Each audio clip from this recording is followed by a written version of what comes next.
बंद नहीं किया लेकिन वो शांत हो नहीं गया। किया। हाँ शांत हो गया बस। चलिए सर। चलिए एक बार अटेंडेंस हो जाए, आप सब लोग देखें कितने लोग एक्टिव हैं। समीर कुमार प्रेजेंट हैं? समीर कुमार, सनी चौधरी, वॉइस आ रही सबको? यस सर, आ रही है। Yes sir. यस सर, आ रही है। यस सर, आ रही है। सर आ रही है, आ रही है, आ रही है। विशाल सिंह, मोहम्मद शाहनवाज आलम, हसन इमाम, Rohit Kumar, Amit Verma, Satish Kumar, Vicky Bara, Parvesh. Good good afternoon sir. Afternoon good sir. Afternoon sir. चलिए आप लोगों का ये थर्ड सेशन होगा। बीसीए सेकंड में है ना आप लोग? थर्ड में sir. BCA third. BCA third semester, तो आपका थर्ड सेशन है ना online? Yes sir. Yes sir. ठीक है, तो ऑनलाइन सेशंस में क्या होता है कि मैक्सिमम लोग स्विच ऑफ कर लेते हैं माइक को, बस क्लास में आ जाते हैं, ऑन होते हैं। तो मैं उन लोग तो मैं जो लोग ऐसा करते हैं उनमें मुझे कोई प्रॉब्लम नहीं है, बट ये है कि प्रेजेंट तो उन्हीं की लगेगी जो आप प्रेजेंट बोलेंगे। ठीक है, एटलीस्ट वन टाइम तो आप क्लास में प्रेजेंट हो। चलिए, अब ये जो गेम खेल रहे थे वो कौन थे? रेगुलर आते हैं क्लास में? अंकित पांडे जी हैं कि चले गए? गए सर। गए, चलिए कोई बात नहीं, अब जो गया तो गया। तो 47 बचे, अभी स्टार्टिंग में 90 थे, यानी बाकी सभी अटेंडेंस चैट बॉक्स में लिख के चले गए होंगे। नहीं सर, बाकी दूसरी आरसी के भी हैं। यस यस, कुछ बंदे सर सर। बाकी दूसरी स्टडी सेंटर के बच्चे हैं। तो उनका तो नाम, जिनका लिस्ट में है, उनका भी नाम होगा। नहीं सर, लिंक उनके पास चले जाता है तो वो क्लास अटेंड करने आ जाते हैं। अच्छा, वो हमारी क्लास में नहीं थे? जी सर, वो सर वो दूसरे स्टडी सेंटर के होते हैं पर पढ़ने के लिए यहाँ ज्वाइन हो जाते हैं बस। ओके, तो फिल्टर होना चाहिए इसका एक तो। चलिए चलिए, आप लोगों को सब्जेक्ट का नाम पता है? आप लोग कौन सब्जेक्ट आज पढ़ रहे हैं? देखिए, पहली बात कि हमारे पास 10 सेशन है, यानी 30 आवर्स, 3 घंटे का एक सेशन होता है प्रैक्टिकल का। तो थ्योरी के लिए आप टेंशन मत लीजिए, मैं रोज 15 मिनट अटेंडेंस में और इन सब चीज में प्रॉपरली लेता हूँ, बट आपके 30 आवर्स मुझे मिलेंगे प्रैक्टिकल सेशंस में। तो आपका सारा चीजें कंप्लीट हो जाएंगी, उसमें मैं जो चीजें बताऊंगा, नोट्स दूंगा, सब कुछ करूंगा। तो आप लोग बेफिक्र रहिए, 15 मिनट जो वेस्ट नहीं है आपका। बट मैं एक बार सबको प्रेजेंट लेता हूँ कि सब लोग प्रेजेंट हैं भी कि नहीं एक्चुअल में। ठीक है, चलिए, आप सभी को सब्जेक्ट का नाम पता है? Yes sir. क्या नाम है आपके सब्जेक्ट का? Data and file structures. Okay, किसी को कुछ पता है इस सब्जेक्ट के बारे में, क्या होता है, क्या है, क्या नहीं? No sir. कोई नॉलेज नहीं? एनीवन?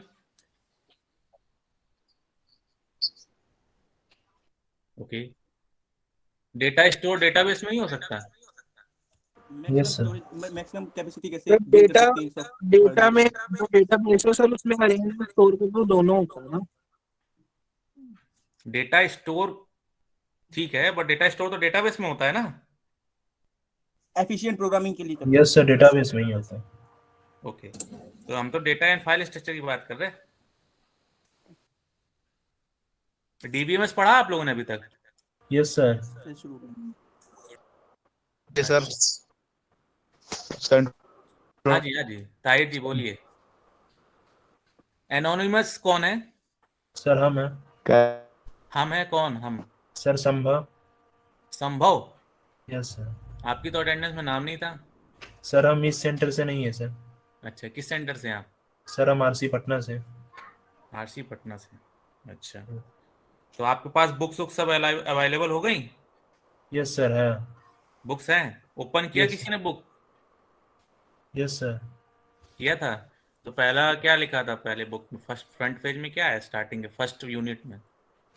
सर बेसिकली इसमें सर फाइल को कैसे हैंडल करते हैं, फाइल को कैसे स्टोर करते हैं, कैसे जब जरूरत होता है तो हम कैसे उसको ऑपरेट कर सकते हैं, ये सब के बारे में उसमें बताया गया सर। ठीक है, वेरी गुड। चलिए, आपने फर्स्ट पेज पढ़ा है। अच्छा, आप लोगों ने सी तो पढ़ लिया होगा सबने? यस सर, तो फर्स्ट जी सर। में था। कितने लोगों को सी आती होगी? मतलब सर कौन परफेक्टली 10 में, अगर किसी को 7 मार्क्स में बोलूं तो 7 मार्क्स किसके होंगे? आप में से कौन यस बोल रहा है उसके लिए? मेरा 10 में होगा 7। शुभम परमनीक चटर्जी, गुड। रेज कर सकते हैं। Anyone else? Dubalai Chatterjee and Subham Parni. Very good. Anyone else? Okay. 10 में 5 नंबर मार्क्स का, अगर मैं 10 में 5 किसी को दूं, कितने लोग सी आती होगी? 6, 7, 9, 10, 11, 14, 15, 16, 17, 17, 18, 17 कौन है? कोई हैंड कर रहा है? रिलेट कर रहा है? 18 लोग। गुड। तो 5 के बिलो तो फिर ठीक नहीं है। चलिए, सबसे पहले आप लोग डेटा स्ट्रक्चर में आपके जो प्रैक्टिकल सेशंस होंगे और जो भी प्रोग्रामिंग होगी, जो भी होगा, वो सब सी लैंग्वेज में होगा। सैला खान प्रेजेंट हैं आप? Saila Khan? Yes sir. Okay.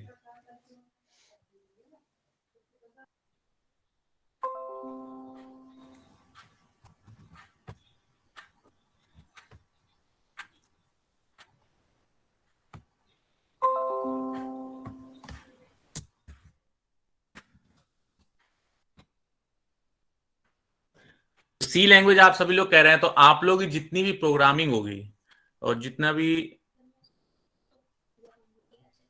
Practical lab में जितने भी आप क्वेश्चन सॉल्व करेंगे, कुछ भी करेंगे, तो उसमें लिख के आएगा राइट ए प्रोग्राम इन सी। आप लोगों ने अपनी लैब की बुक भी देखी है? यस सर, देखे हैं सर। जी सर।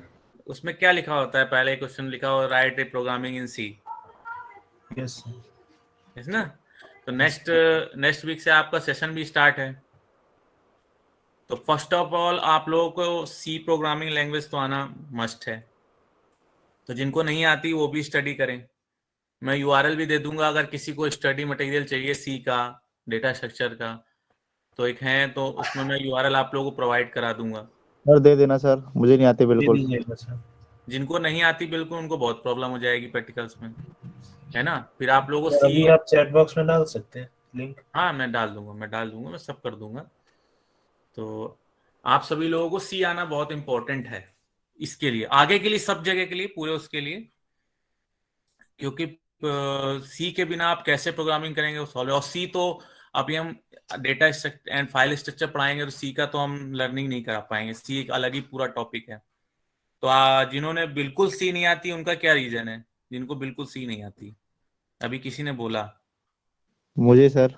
ताहिर जी, हाँ, क्या हुआ? आप सी में पेपर तो हो गया होगा आपका सी का? नहीं सर, अभी नहीं हुआ सर। प्रमोट हो गया सर। प्रमोट हो रहा है सर। अबे कहाँ हुआ है भाई? अभी पहले नोटिफिकेशन आई है सर। भाई लैब कुछ नहीं पता। अच्छा, आप उससे डिस्कस करिए, ठीक है? चलिए, ताहिर जी प्रमोट हो गए, तो फिर तो आप लोगों ने पढ़ा भी नहीं कुछ। प्रमोट नहीं हुआ सर, ऐसा नहीं कि ओके, तो आप लोगों ने ग्रुप तो बना ही लिया होगा ऑलरेडी व्हाट्सएप का? जी सर। Yes sir. ठीक है, तो मुझको तो ग्रुप में ऐड मत करिएगा, मैं आपको एक नंबर दे रहा हूं मैं अपना। तो आप लोग व्हाट्सएप पे 2 स्टूडेंट, एक बीसीए, एक एमसीए का कोई स्टूडेंट, एक बीसीए का और एक पीजीडीसीए का, 3 लोग मैसेज करेगा, तो मैं व्हाट्सएप पे लिंक और नोट्स सब आपको प्रोवाइड करो। फिर आप लोग अपने ग्रुप में शेयर कर लीजिएगा, ठीक है? जी सर। तो 3 स्टूडेंट मुझको मैसेज कर दीजिएगा, कोई भी अपना नंबर, मतलब नंबर नहीं अपना, मैं व्हाट्सएप नंबर आप सभी को दे दे रहा हूं अपना, लेकिन सभी लोग नहीं, तो ग्रुप का एडमिन हो। ओके, तो मैं आप सबको यूआरएल और जो भी स्टडी मटेरियल है वो सब प्रोवाइड करा दूंगा, फिर आप लोग अपने ग्रुप में शेयर कर लीजिएगा। सर आपका good name? Kamta Prasad Chaurasia. Kamta. Okay sir. आप लोगों ने सीट नहीं देखी क्या? सर मैंने देखा नहीं, एक्चुअली मैं सेव कर रहा था सर मैं। ओके, ठीक है। Okay sir. हाँ, तो जिसको भी 3 लोग जो ग्रुप एडमिन हो आपके, एमसीए का शायद ग्रुप अलग होगा, बीसीए का अलग होगा। सर बीसीए का मैं बोल रहा हूँ। हाँ, ठीक है, तो आप लोग मैसेज कर सकते हैं, अदरवाइज किसी को मेन कभी कभी प्रॉब्लम हो तो पूछ सकते हैं, ठीक है? चलिए, अभी मैं सी की बात कर रहा था। सी लैंग्वेज इसलिए मस्ट है क्योंकि आपकी जितनी भी प्रोग्रामिंग होगी सब सी में होगी। थोड़ा बहुत जो मैं प्रोग्रामिंग बताऊंगा, थोड़ा बहुत मैं बता सकता हूँ, लेकिन पूरी अगर सी पर बताऊंगा तो फिर आप लोगों का डेटा एंड फाइल स्ट्रक्चर नहीं हो पाएगा। तो आप लोग सेल्फ स्टडी करिएगा सी की पहले। आप लोगों के पास 5 डेज हैं अभी, तो ज्यादा नहीं, 5 डेज में पर डे 1 आवर दे दीजिए, ओनली 1 आवर, और मैं आपको लिंक यूआरएल प्रोवाइड करूंगा। तो बेसिक सिंटेक्स लिखना, कैसे कंपाइल करना है, कैसे क्या करना है, वो सब चीजें तो आप लोग को आ ही जाएंगी। बाकी जिनको आती है वो और अपना करेंगे। और नेक्स्ट सेशन से आप सभी के पास टर्बो सी होना चाहिए। टर्बो सी?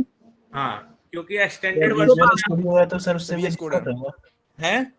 विजुअल स्टूडियो है सर मेरे पास, उससे कोई दिक्कत नहीं होगा। देखिए, आप लोग किसी में भी प्रोग्रामिंग कर लीजिए, जब आप लोग प्रैक्टिकल देंगे, एग्जाम देने जाएंगे या कुछ भी करेंगे, तो वहां पे आपको टर्बो सी की विंडो मिलेगी। ठीक है, टर्बो सी में बहुत एरर आते हैं, नहीं बहुत सर मेरे पास दोनों है सर, हम बहुत- दोनों में प्रैक्टिस करते हैं। बहुत प्रॉब्लम है टर्बो सी में। ठीक है, ये सर उसमें थोड़ा सा भी सिंटैक्स को लेकर एरर दे। हाँ, तो प्रॉब्लम क्या होगी, अगर आप लोग एक्सटेंडेड वर्जन में, न्यू वर्जन में आप लोग प्रोग्रामिंग करोगे और फिर सडनली आपको प्रैक्टिकल में वहां पे टर्बो सी दे दिया गया करने के लिए, तो आप कुछ भी सिंटेक्स लिखोगे, कुछ भी लिखोगे, तो कई एरर नहीं फाइंड कर पाओगे, ना आप सिंटेक्स सही लिख पाओगे, वहां पे प्रोग्राम आपका रन नहीं करता फिर, है ना। स्टैंडर्ड और न्यू वर्जन में तो बहुत ईजी है, आपको इजीली मिस्टेक्स पता चल जाती हैं कहाँ पे है। लेकिन टर्बो सी में एरर फाइंड करना इतना आसान नहीं है। सिंटेक्स एरर आता है, कभी रन टाइम एरर आता है, कुछ आता है, टर्बो सी कभी कभी गलत होता है, कंपाइल एरर आती है, टर्बो सी का ही वर्जन सही नहीं होता। तो आप लोग किसी भी एक्सटेंडेड वर्जन, न्यू वर्जन पे रखिए प्रोग्रामिंग, ठीक है, आगे जाके फ्यूचर में तो उसी में करना है। बट आपके इग्नू के सिलेबस में जो है, जो आप प्रैक्टिकल सेशन दोगे जाके, तो वहां पर आप लोगों को टर्बो सी दिया जाएगा। आप लोगों ने सी का प्रैक्टिकल दिया किसी ने ऑनलाइन? नहीं सर, अभी नहीं दिया। No sir. अभी नहीं हुआ। सर वो उसका प्रोजेक्ट बनाया बस। प्रैक्टिकल सर होगा मार्च में। मार्च में होगा ना, तो वहां पे आप जब देखोगे ना स्क्रीन पे, तो टर्बो सी मिलेगी। तो आप लोग की देखिए, आप लोग किसी वर्जन पे करिए, नो इशू, बट मैं चाहता हूँ टर्बो सी में एक प्रैक्टिस बनी रहे आप लोगों की, ताकि आप लोगों को जब आप प्रैक्टिकल सेशन में दो, अब एक्सट्रीमली आप लोग क्या है कि अभी तो मेन फोकस ये है ना कि आप लोगों का सब्जेक्ट भी निकलना चाहिए। ठीक है, आप लोग स्टैंडर्ड वर्जन बहुत अच्छा होता है, बहुत इजी वर्क होता है, सब अच्छा है, बट प्रॉब्लम ये है कि आप लोग जब वहां पे प्रैक्टिकल दोगे, वहां पे जिस टर्बो सी में आप लोग नहीं कर पाओगे, वहां पे आउटपुट नहीं निकला, तो मार्क्स कैसे मिलेंगे? समझ रहे हैं मेरी बात को? वॉइस आ रही सबको? Yes sir. Yes sir. Yes sir यार। मैक्सिमम 10 से 15 लोग होंगे जो सुन रहे हैं मेरी बात को, तो उन लोग के लिए है। बाकी सभी लोग अपना अपना बिजी होंगे कहीं, शायद माइक ऑफ होगा सबका, अपने अपने घर के काम में होंगे। देखिए 48 पीपल्स हो बच्चे, 48 स्टूडेंट, गुड। चलिए, तो इसलिए मैं नेक्स्ट सेशन से सबके पास टर्बो सी भी होना चाहिए उनके लैपटॉप पे, ओके सर। सिस्टम पे, जो भी आप ओके लोग सर। सीखते हैं। तो आप लोगों को मैं प्रोग्रामिंग पूरा मैंने कर रखी है, मैंने पूरे बना रखे हैं, मैं आप लोगों को आज दिखा भी देता हूँ। मैं सब शेयर करूंगा, लेकिन बाद में, पहले दे दूंगा तो आप सब लोग कॉपी पेस्ट मार दोगे। ये आपका लैब मैनुअल है पूरा, सर। ठीक है। हाँ जी, बोलिए। सर टर्बो सी का भी सेटअप दे देना, हाथ लगे। टर्बो सी तो आपको ऑनलाइन गूगल मिल जाएगा। आप लोग आईटी इंडस्ट्री में आने वाले हो, आप लोगों ने आईटी का सब्जेक्ट चुना है, आप लोगों को सॉफ्टवेयर चाहिए, गूगल से नहीं अलग मिल अलग जाएगा। अलग अलग डेवलपर्स के है ना, वो आपकी हेडेक है, आपको करना पड़ेगा वो। आप क्या सॉफ्टवेयर में चाहते हैं टर्बो सी में? नहीं मैं दे दूंगा। नहीं नहीं, ऐसा नहीं करना है। देखिए, किसने बोला, किसने क्वेश्चन पूछा था ये? सर मैंने। सनी जी, आप 12 पास हो चुके हैं? सर बिल्कुल। तो आपने बीसीए क्यों सिलेक्ट किया? बीसीए सब्जेक्ट क्यों सिलेक्ट, बीसीए क्यों लिया? सर इंटरेस्ट है कंप्यूटर में, इसलिए। इंटरेस्ट है कंप्यूटर में, तो आप कंप्यूटर चलाने में प्रिफर होंगे, एफिशिएंट होंगे? जी बिल्कुल। तो गूगल सर्चिंग में भी एफिशिएंट होना चाहिए। सर हैं। तो गूगल में सर्च करेंगे, आप टर्बोसी का सॉफ्टवेयर डाउनलोड करेंगे, जी सर। इंस्टॉल करेंगे। जब कहीं से कुछ ना हो, पहले तो सेल्फ करिए ना, सेल्फ आप अपना इंस्टॉल करिए, डाउनलोड करिए, उसको इंस्टॉल करिए, चेक करिए चल रहा है कि नहीं चल रहा। जब कहीं से कुछ ना हो पाए, 1 घंटा, 1.5 घंटा, 2 घंटा R&D कर लीजिए, फिर उसके बाद हेल्प लीजिए। ठीक है, आप लोग आईटी इंडस्ट्री क्या है, एक बहुत बड़ा R&D है, उसमें गूगल का कॉपी पेस्ट का बहुत बड़ा अहम योगदान। ठीक है, कोड तो आपको पूरे, प्रॉब्लम बस डेटाबेस में होती है। किसी भी, अगर आपको डेवलपर बनना है, आपको आगे जाके, सनी जी, जी सर। हाँ तो सर R&D सर मतलब ऑटोमेशन पे वर्क करना है। R&D मतलब रिसर्च एंड डेवलपमेंट। R&D मतलब आप अपना सेल्फ गूगल पे सर्च करिए, डाउनलोड करिए, इंस्टॉल करिए, चेक करिए। जब सब जगह से निराश हो जाएं, हताश हो जाएं, डिप्रेस हो जाएं, आप अपने आप से ना कर पा रहे हो, तब किसी की हेल्प लीजिए। आप बहुत कुछ सीख जाएंगे उससे। ठीक है, बहुत सारे ऑप्शन मिलेंगे गूगल में, सर्च करोगे, कोई प्रॉब्लम एरर आएगी तो पहले सर्च करिए, उस प्रॉब्लम को सॉल्व करिए, पता चल जाएगा। जितनी आप लोग एरर सॉल्व करोगे उतना ही आपको एक्सपीरियंस होता जाएगा। एक्सपीरियंस क्या होता है भाई? कहते हैं ये बहुत एक्सपीरियंस पर्सन है। इसका मीन्स ये होता है कि एक फ्रेशर व्यक्ति है, उसने एरर इतनी सॉल्व नहीं करी है, तो उसे नहीं पता कि एरर कैसे सॉल्व होगी। उसको सही करने में वो 1 दिन 2 दिन लगा देगा। कोई एक्सपीरियंस बंदा है, उसको एक्सपीरियंस किस बात का है? उसको एक्सपीरियंस इस बात का है कि उसने हैंड में डेवलपिंग कर रखी है सब कुछ, उसको एरर आई होंगी, उसने एरर सॉल्व की होंगी। तो जो एरर आप सॉल्व कर दोगे एक बार, तो दोबारा कभी भविष्य में एरर आएगी तो आप 1 मिनट में 5 मिनट में उसका आंसर बता सकते हो ना, कि ये एरर आई थी, इसका आंसर ये इस ऐसे सॉल्व होगा। इसी को एक्सपीरियंस कहते हैं। बस फ्रेशर और एक्सपीरियंस में इतना ही डिफरेंस होता है। ठीक है, तो आप सभी लोग अभी फ्रेशर्स हो, तो इसलिए आप सभी लोग खुद से सेल्फ स्टडी, जितना एरर आप लोग खुद से सॉल्व करोगे उतना आप लोगों को बेनिफिट होगा। और जो मैंने आपको अभी मैनुअल दिखाया प्रैक्टिकल्स के, उन सब प्रोग्राम्स में एरर है, कुछ ना कुछ 1-2 एरर आती है। तो वो एरर आप लोगों को ही सॉल्व करने को मैं पहले देता हूँ। जब आप सभी लोगों में से कोई नहीं कर पाएगा तब मैं सॉल्व करता हूँ। ठीक है, तो ये आप सभी लोगों के प्रैक्टिस के लिए होगा। आप सभी लोगों को प्रैक्टिस भी होगी कैसे एरर आती, क्या एरर आती है। और मैं चाहता हूँ आप सभी लोग टर्बो सी में ही करें, क्योंकि टर्बो सी में बहुत प्रॉब्लम आती है। और प्रैक्टिकल सेशन में आपको टर्बो सी बेसिक हो जाएगा। बाकी आप लोग न्यू वर्जन पे जाओगे तो बहुत ईजी है। वहां पे न्यू वर्जन पे तो सी लैंग्वेज, आपको कुछ प्रोग्रामिंग आता है, आपको लॉजिक क्लियर होगा तो आप लोग इजिली कर लोगे। ठीक है, आप सभी लोग समझ रहे हो क्या कहना चाह रहा हूँ? Yes sir. सभी लोग Yes, सुन sir. रहे हैं? Yes sir. Yes sir. Sir चलिए, सभी लोग प्रेजेंट हैं। चलिए, अब मैं बात करता हूँ डेटा एंड फाइल स्ट्रक्चर की। ठीक है, सभी लोगों को मेरी स्क्रीन शो हो रही है? जी सर। Yes sir. सर हाँ जी सर। ओके, तो आप लोगों को मैंने आज क्या टास्क दिया है कि आप सभी लोगों के सिस्टम पे टर्बो सी होगा next week. Okay sir. Okay, second thing, मैं आप लोगों को एक फ्रेंड का आपके आ गया है मैसेज, शायद व्हाट्सएप पे किसी ने भेजा है क्या मेरे को? हाँ जी सर। हाँ जी, तो मैं इनको यूआरएल भेज दूंगा, तो आप हाँ सर, सभी मैसेज लोग, भेजा है आपको। हाँ तो आप सभी लोग इस पे मैं सी लैंग्वेज का स्टडी मटेरियल भेजूंगा यूट्यूब के थ्रू, जिसमें आप लोगों को सी लैंग्वेज की स्टडी होगी। तो आप बेसिक से स्टार्ट करिएगा। जिसको बिल्कुल नहीं आता, जिसको अपना 7 मार्क्स जिन्होंने दिया, जिन्होंने 5 दिया, वो प्रैक्टिकल सेशन में चेक होंगे। जब मैं उनका प्रैक्टिकल नेक्स्ट होगा तो जब वो करेंगे तो उनसे मैं आंसर करूंगा। ठीक है, देवलिन चटर्जी एंड निशिक परामीन, आप लोगों का टेस्ट होगा नेक्स्ट वीक। 10 में 7 वालों का, 5 वालों का प्रैक्टिस होगी। ठीक है, बाकी सभी लोग सी लैंग्वेज स्टडी करिएगा अच्छे से। सर मुझे क्वेश्चन ही समझ में नहीं आता सर, यही मेरी प्रॉब्लम है। क्या नहीं आ रहा? क्वेश्चन ही मेरे को सर समझ में नहीं आता ये सी का सर, इसीलिए मेरे को नहीं आती सर। मैंने बहुत कोशिश किया, अभी भी कर ही रहा हूँ। सी का क्वेश्चन समझ नहीं आता? जी सर। आपके सी में क्वेश्चन होते क्या? आप लोगों को ज्यादा से ज्यादा बोल देगा कि परम्यूटेशन कॉम्बिनेशन होते हैं, क्या बोलते हैं, जैसे n+2, यही सब तो आप लोग नॉर्मल क्वेश्चंस होंगे, कोई हाई फाई क्वेश्चन तो नहीं होंगे। स्ट्रिंग वाले क्वेश्चन होंगे ज्यादा। चलिए, जो तो प्रैक्टिकल में जब होगा ना तब आप पूछिएगा। Okay sir. ठीक है, आप लोग क्वेश्चन तो आना जरूरी है। क्वेश्चन ही समझ नहीं आएगा तो आंसर कैसे करेंगे? सर जी सर आज की डेट में ज्यादातर लोग और जितने भी बड़े लेवल के कंप्यूटर्स हैं वो सारे पाइथन और वैसे हाई लेवल लैंग्वेज यूज करते हैं, तो सी की क्या है महत्व है? देखिए, आपसे अगर बोले कि पहला कंप्यूटर कौन था, कोई बता सकता है कंप्यूटर के डेवलपर कौन थे? किसी को पता है? आप सभी लोग आईटी इंडस्ट्री में आना चाहते चार्ल्स बेबेज सर। ठीक है, उन्होंने कैसा कंप्यूटर बनाया था? Electrical mechanical sir. ठीक है, अब उसमें क्या था?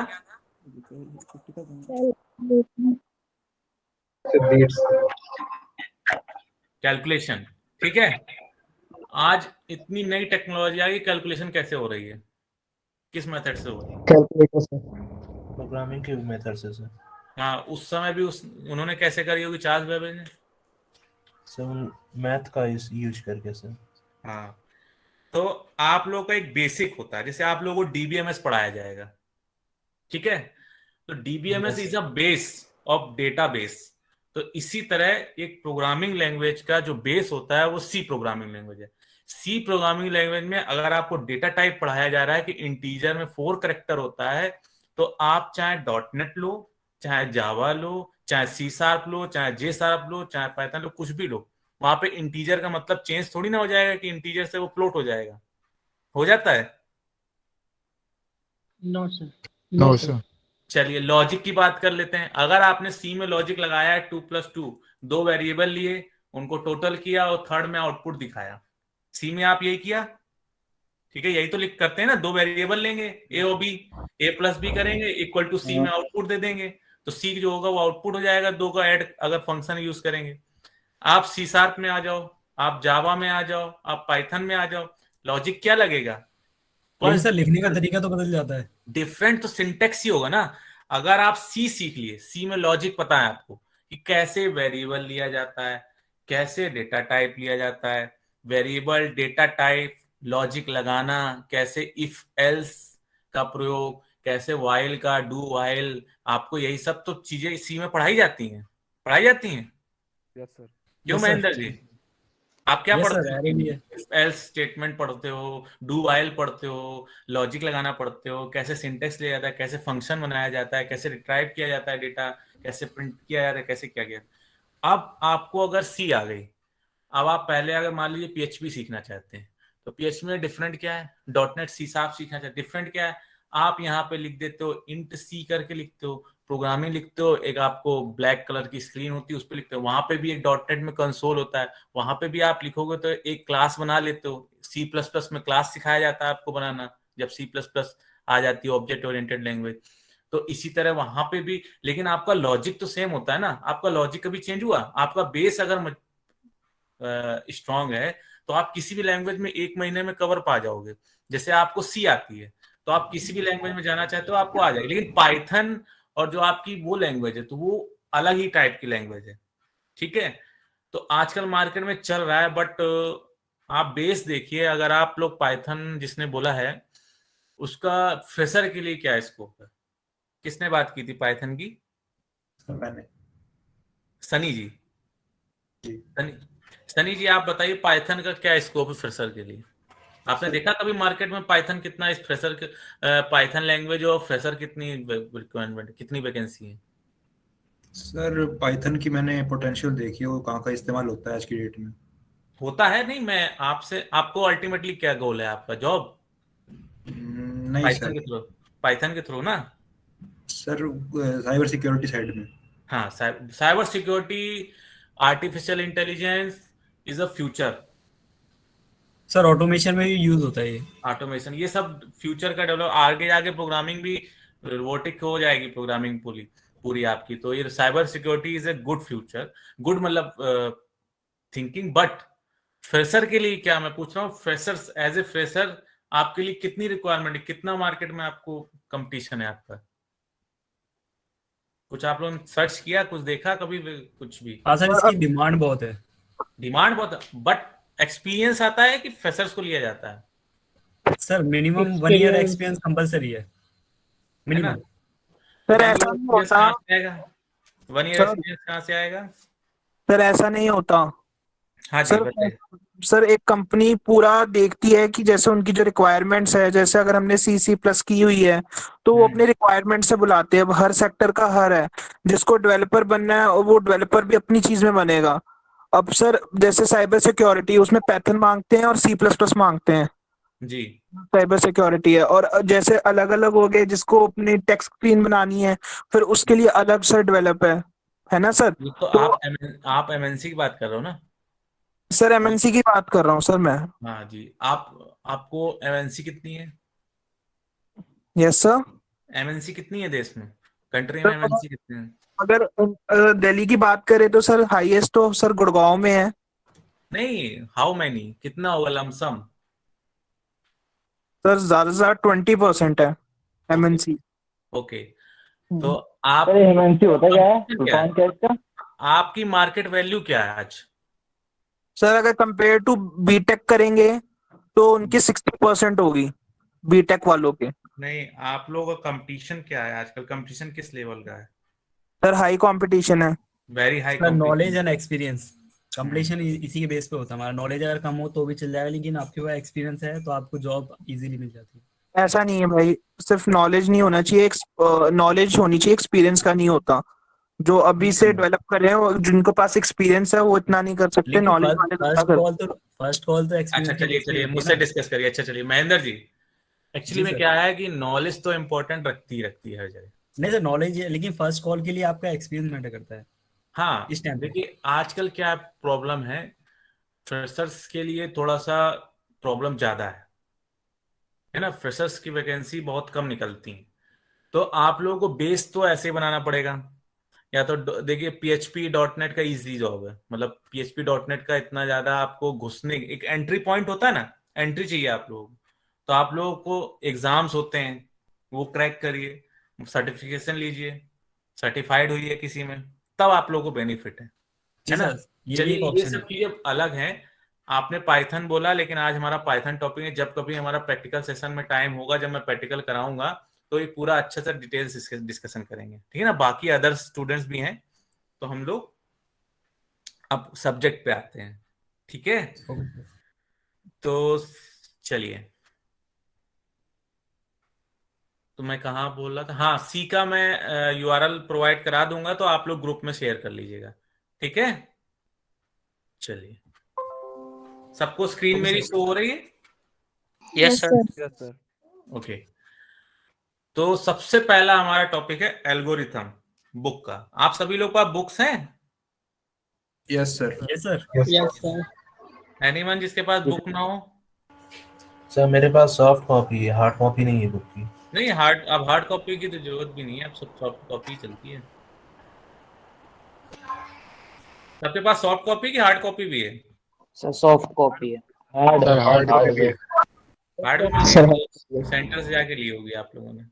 ठीक है, ये आपका first unit, second unit, third unit है। चलिए, बुक को तो मैं छोड़ देता हूँ, आप लोग बुक पढ़ते रहिएगा, ठीक है। ये आपकी फर्स्ट यूनिट की बुक।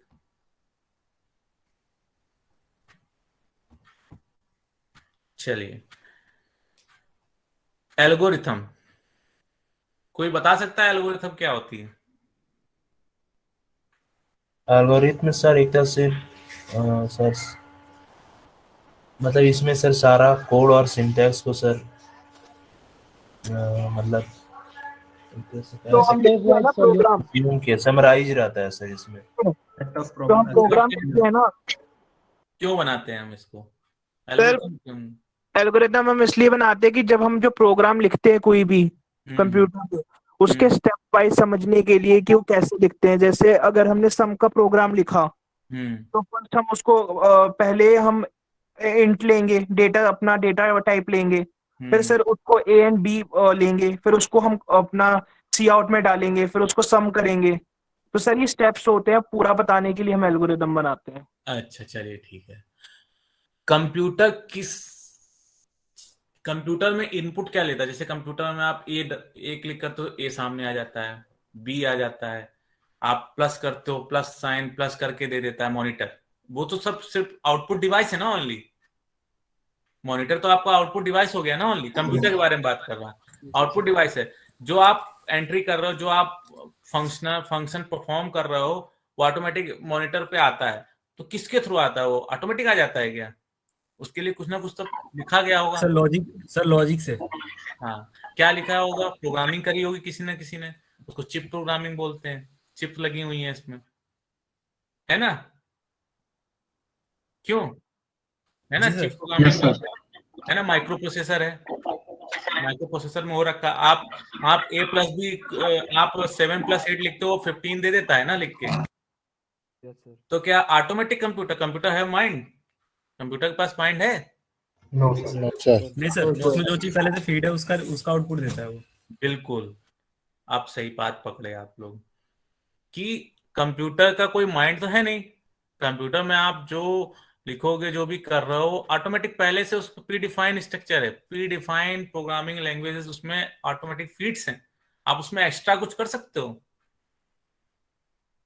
या आप एक कंप्यूटर पे कुछ ऐसा चीज हो जो प्रोग्रामिंग में ना आती हो, फिर भी आप उसमें कर लो। आप आपका मॉनिटर है, वो स्क्रीन टच नहीं है, आप उसको स्क्रीन टच बना लोगे? नो सर, लेकिन अगर कोई एक्सटर्नल सॉफ्टवेयर या किसी और की हेल्प से कर सकते हैं शायद। हाँ, तो फिर आपका स्क्रीन टच एक अलग ही सिस्टम है, वो नहीं आएगा, आपको इसमें नहीं कर सकते। फिर इनकी अगर उन्होंने ऐसा कोई सॉफ्टवेयर माइक्रोसॉफ्ट ने या लैपटॉप वालों ने प्रोवाइड करा, तो आप नया लैपटॉप खरीदो कैसे, परचेज करोगे? It is marketing. नया हर साल विजुअल स्टूडियो एक नया ले आता है, मार्केटिंग। कोर 5 में आ गया, ASP.NET फ्रेमवर्क ही खत्म कर दिया, अब कोर चल रहा है मार्केट में। तो आप अगर माइक्रोसॉफ्ट है, आज भी क्यों चल रहा है? क्योंकि वो पूरी चीज देता ही नहीं है, हर बार वो एक्सटेंडेड ले आता है। जबरदस्ती उसने विंडो 8 विंडो 10 डलवा दी, विंडो 7 को खत्म कर रहा है। आपको परचेस करना, उसका मार्केट बना रहेगा, आपको परचेस करना पड़ेगा नया नया। तो इसे भी कहते हैं मार्केटिंग ओनली। आप विदाउट स्क्रीन टच लैपटॉप को स्क्रीन टच नहीं बना सकते, उसने ऐसा कोई सॉफ्टवेयर नहीं बनाया, माइक्रोसॉफ्ट ही बनाएगा जो बनाएगा, क्योंकि उसका विंडो पड़ा हुआ है। विंडो का भी तो इश्यू आता है ना। विंडो किसकी है? विंडो किसकी है? माइक्रोसॉफ्ट। तो हर साल कुछ ना कुछ लॉन्च करता रहता है, लोगों को परचेस करना पड़ता है। क्यों? सर बिजनेस चलाना। मार्केटिंग। क्या विंडो 7 नहीं परफेक्ट चलता? विंडो 7 से ज्यादा फ्रेंडली यूजर मुझे कुछ लगा ही नहीं आज तक। विंडो 7 सबसे ज्यादा फ्रेंडली था, यूजर फ्रेंडली। विंडो 10 में तो रोज अपडेट मांगता है, रोज आधा 1 घंटे के लिए बंद हो जाता है, अपडेट ही होता रहता है डेली। तो ये तो प्रोडक्ट मार्केटिंग है। तो चलिए, हम कंप्यूटर की बात कर रहे थे। इसी तरह जब आप कोई वेबसाइट, कोई प्रोग्रामिंग, कुछ भी आप कर रहे हैं, कुछ प्लस माइनस कुछ भी आप कर रहे हैं, तो उसके लिए एक प्रोग्रामिंग लिखते हैं, प्रोग्राम लिखते हैं, प्रीडिफाइंड सिंटैक्स एरर लिखते हैं। तो हमें जो लिखते हैं उसकी हमें नीड क्यों पड़ी? जैसे अभी शायद किसने क्वेश्चन पूछा, सनी ने क्वेश्चन पूछा या किसने पूछा कि मुझे क्वेश्चन ही नहीं समझ में आता, एक सी में क्वेश्चन क्या है उसका आंसर नहीं समझ आता। ताहिर जी ने, ठीक है ना, उसका क्वेश्चन ही नहीं समझ में आता। तो एल्गोरिथम इसीलिए बनी है कि जब आप कोई प्रोग्रामिंग कर रहे हैं, आपको कोई प्रोग्राम दिया गया, तो आप उस प्रोग्राम को किस वे में करना है, आपको क्या आइडेंटिफाई करना है, आपको कैसे प्रोग्राम को सॉल्व करना है। और एक प्रोग्राम को, एक क्वेश्चन को सॉल्व करने के 5 तरीके हो सकते हैं। ऐसा नहीं है कि एक प्रोग्राम पॉइंटर से भी हो सकता है, आपके सी में एक पॉइंटर होता है। आपका एक प्रोग्राम एरे से भी हो सकता है, एरे एक डेटा टाइप होता है। आपका कोई प्रोग्राम अगर एरे से भी हो सकता है, पॉइंटर से भी हो सकता है, स्ट्रिंग से भी हो सकता है, अगर कॉन्कैटिनेशन वाला है। तो different different type of program आप कर सकते हो। बट मतलब एक प्रोग्राम को 5 तरीके होते हैं करने के।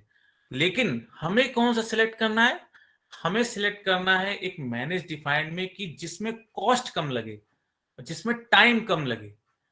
आप अगर इंडस्ट्री की बात करें, आपका कोई क्लाइंट है, आपको एक प्रोजेक्ट बनाने को दे रहा है, तो उसने बोल दिया मेरा प्रोजेक्ट का बजट है 10 लाख और मुझे 2 महीने में चाहिए, ठीक है? तो आप उसको किस वे में बनाओगे? एक वही बंदा दूसरा आया, उसने बोला मेरा बजट है 1 करोड़ और मुझे 6 महीने में दे दो आप, तो किसका ज्यादा अच्छा बनेगा?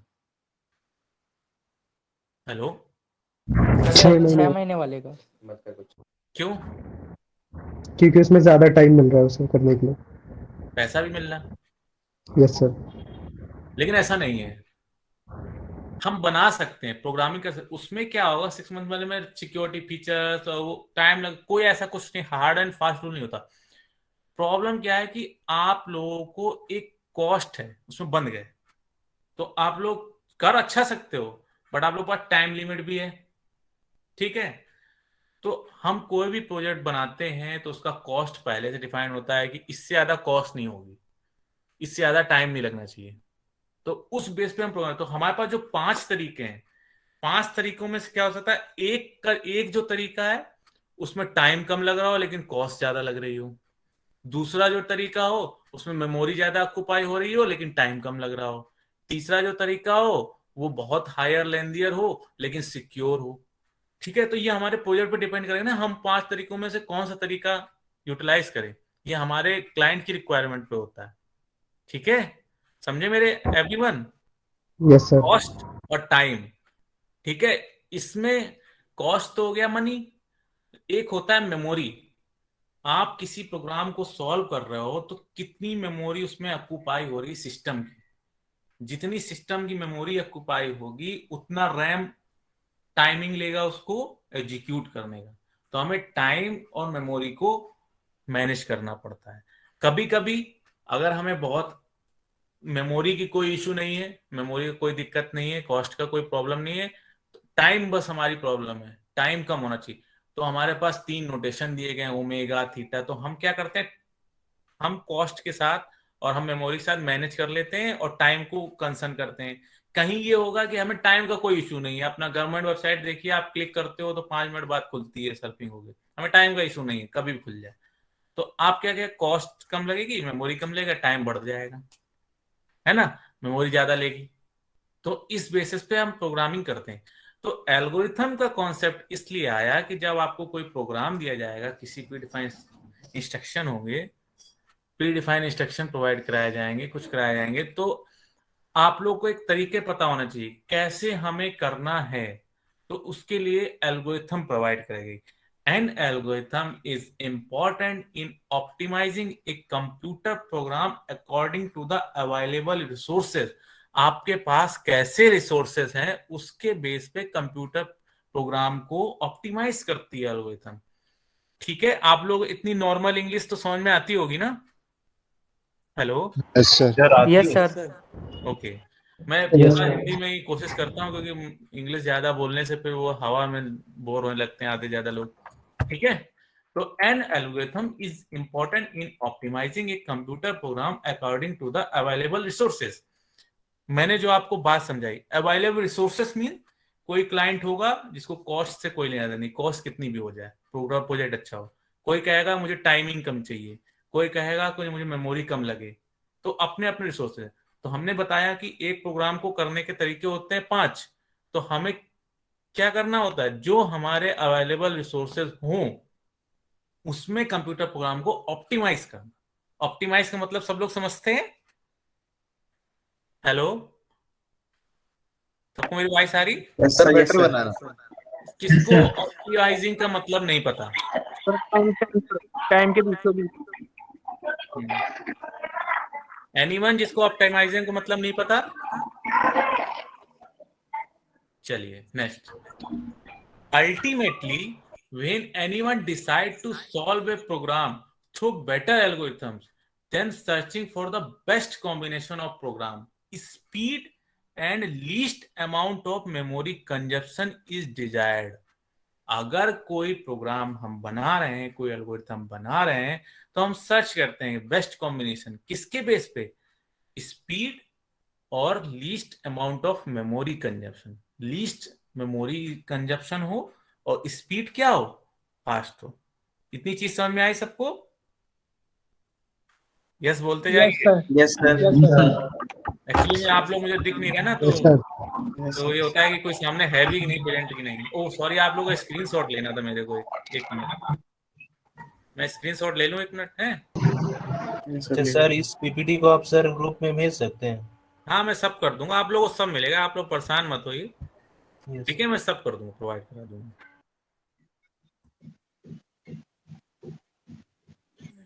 वीडियो खोलनी पड़ेगी मुझे 2 मिनट को। ये फुल स्क्रीन कैसे होगा? स्टॉप शेयरिंग से मैं थोड़ी देर फुल स्क्रीन करने के लिए सर इस पे टैप करिए 2 बार, सर हो जाएगा। किस पे? स्क्रीन पे सर टैप कीजिए 2 बार, सर मतलब स्टॉप क्लिक क्लिक कीजिए करके फुल स्क्रीन हो जाएगा। हाँ सर, हो गया। अच्छा, तो ये पूरे सारे स्टूडेंट चाहिए मेरे को। थ्री डॉट सर दिखा स्क्रीन था, शेयरिंग stop स्टॉप कर कर दो। 3 डॉट पे जाके स्टॉप चैट बॉक्स पे बगल है सर, वहां पे प्रेजेंट के चैट बगल बॉक्स में के सर, बगल पे। ये इसके बगल में sir. Okay. Sir screen share बंद हो गया सर आपका। हाँ हाँ, बस 2 मिनट के लिए मैं ले लूं।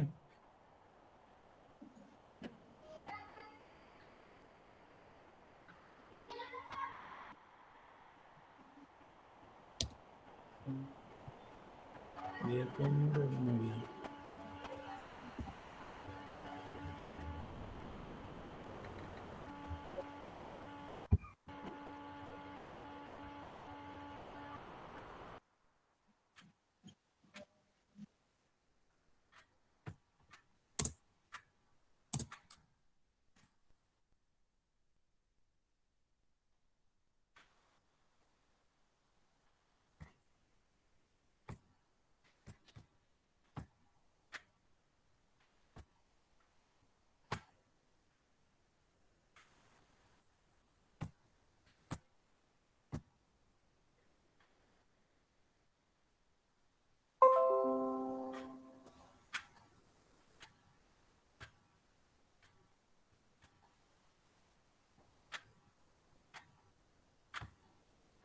सबको मेरी वॉइस आ रही है अब?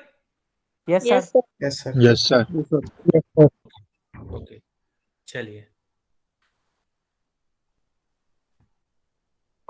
चलिए अब मैं बात करूं, आप लोग जैसे ट्रैवल करते हैं तो उसमें रूल बता दिए जाते हैं कि आप लोग को लेफ्ट में ही चलना है, आप लोगों को राइट में ही चलना है।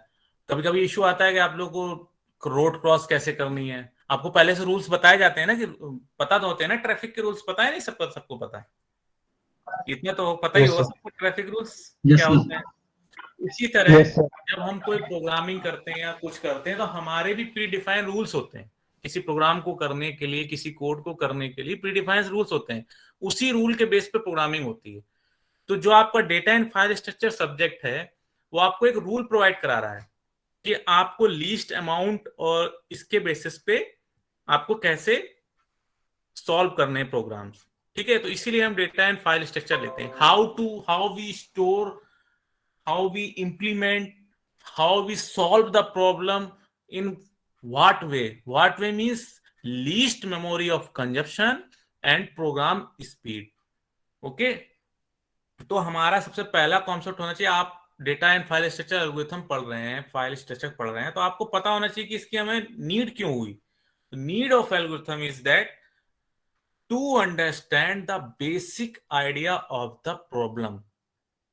जब कोई प्रॉब्लम आपके पास आई, जैसे आपको क्लाइंट देता है कि रजिस्ट्रेशन पेज बनाना है, सिंपल बात करता हूं, रजिस्ट्रेशन पेज बनाना है, तो उसमें प्रॉब्लम क्या क्या आ सकती है रजिस्ट्रेशन पेज में।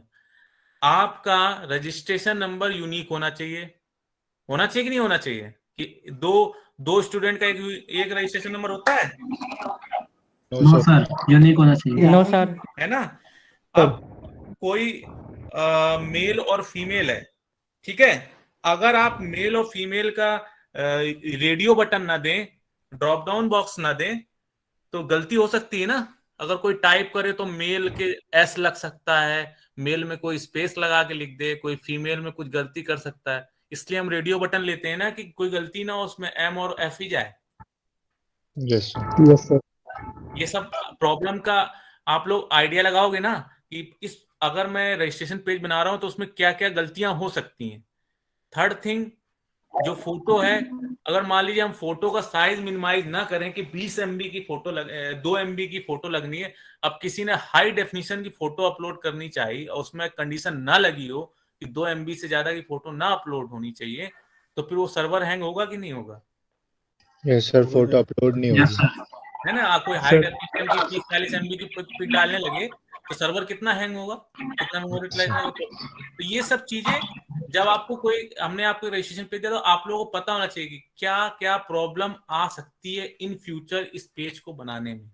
इसलिए कंडीशन है, किसी का भी डेट ऑफ बर्थ, नेम और जेंडर और एड्रेस, ये चीजें सेम नहीं हो सकती, तो इसका कॉम्बिनेशन रखना पड़ता है रजिस्ट्रेशन नंबर पे ही नहीं। जब आप लोग एडमिट कार्ड डाउनलोड करते हो तो डेट ऑफ बर्थ लेते हैं यस सर, कभी कभी, है ना, तो आप लोग को यूनिक आइडेंटिफिकेशन करना है।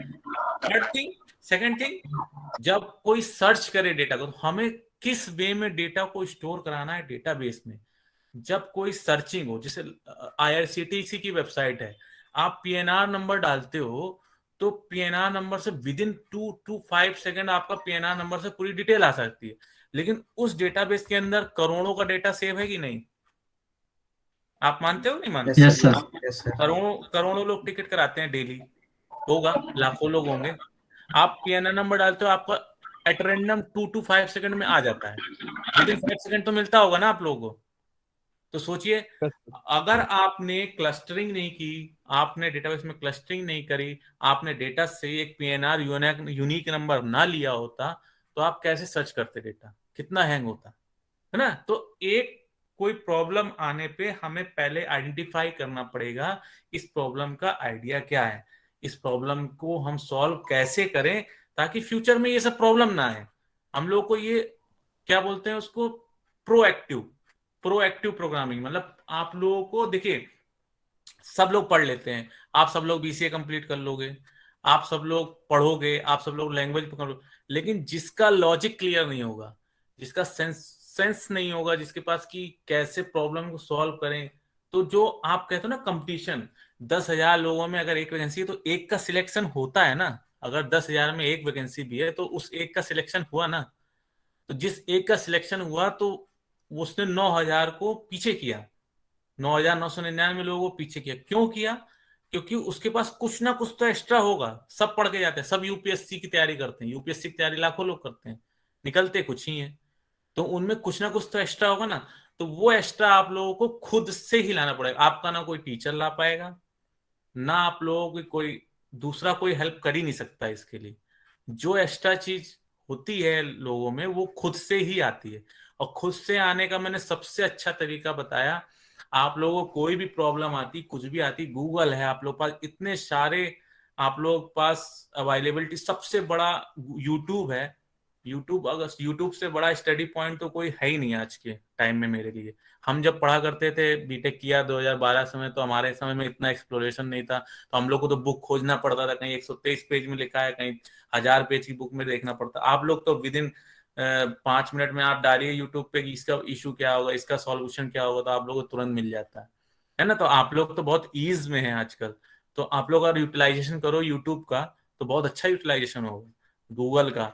तो आप लोग जो एक्स्ट्रा अगर आप लोगों को चाहिए अपनी लाइफ में, तो वो आप लोग खुद से सॉल्व करके ही बने। आप लोग जितनी प्रॉब्लम खुद से सॉल्व करेंगे अपनी लाइफ की भी और पेपर की भी, क्वेश्चन की, पहले तो सेल्फ इंडिपेंडेंट हुई है हर चीज में। प्रॉब्लम क्या है? अभी देखिए उन्होंने बोला कि वो टर्बो से नहीं आ रहा, तो दूसरा कह रहा है कि मैं आपको दे दूंगा। क्यों? आप कैपेबल नहीं हो? आपने नहीं गूगल चलाना आता, आपको नहीं आता करना। नहीं आता तो सीखिए, किसी से लेना क्या है उसमें। जब अल्टीमेटली 2-3 घंटे टाइम वेस्ट हो जाए, नहीं हो पा रहा, टाइम वेस्ट भी नहीं होगा, बहुत कुछ सीख जाएंगे आप 2-3 घंटों में भी, आप बहुत कुछ सीखेंगे। तो इसलिए आप सभी को मेरी एडवाइस है, आप लोग आज से ही अगर करें तो सबसे पहले अपनी प्रॉब्लम खुद सॉल्व करें। किसी सब्जेक्ट की हो, कुछ भी हो, help is a last thing. Okay everyone? Yes sir. Yes sir. तो आप लोग की प्रॉब्लम आप लोगों को ही सॉल्व करनी है, ठीक है? कोई आपका टीचर आपको कुछ नहीं बता सकता, आपको बस ये बता देगा ऐसे कर लो। सब लोग यही तो बताते हैं, ऐसे कर लो। करना तो खुद ही पड़ेगा ना, एग्जाम में कौन बताएगा? एग्जाम में खुद ही करके आना पड़ेगा, ठीक है?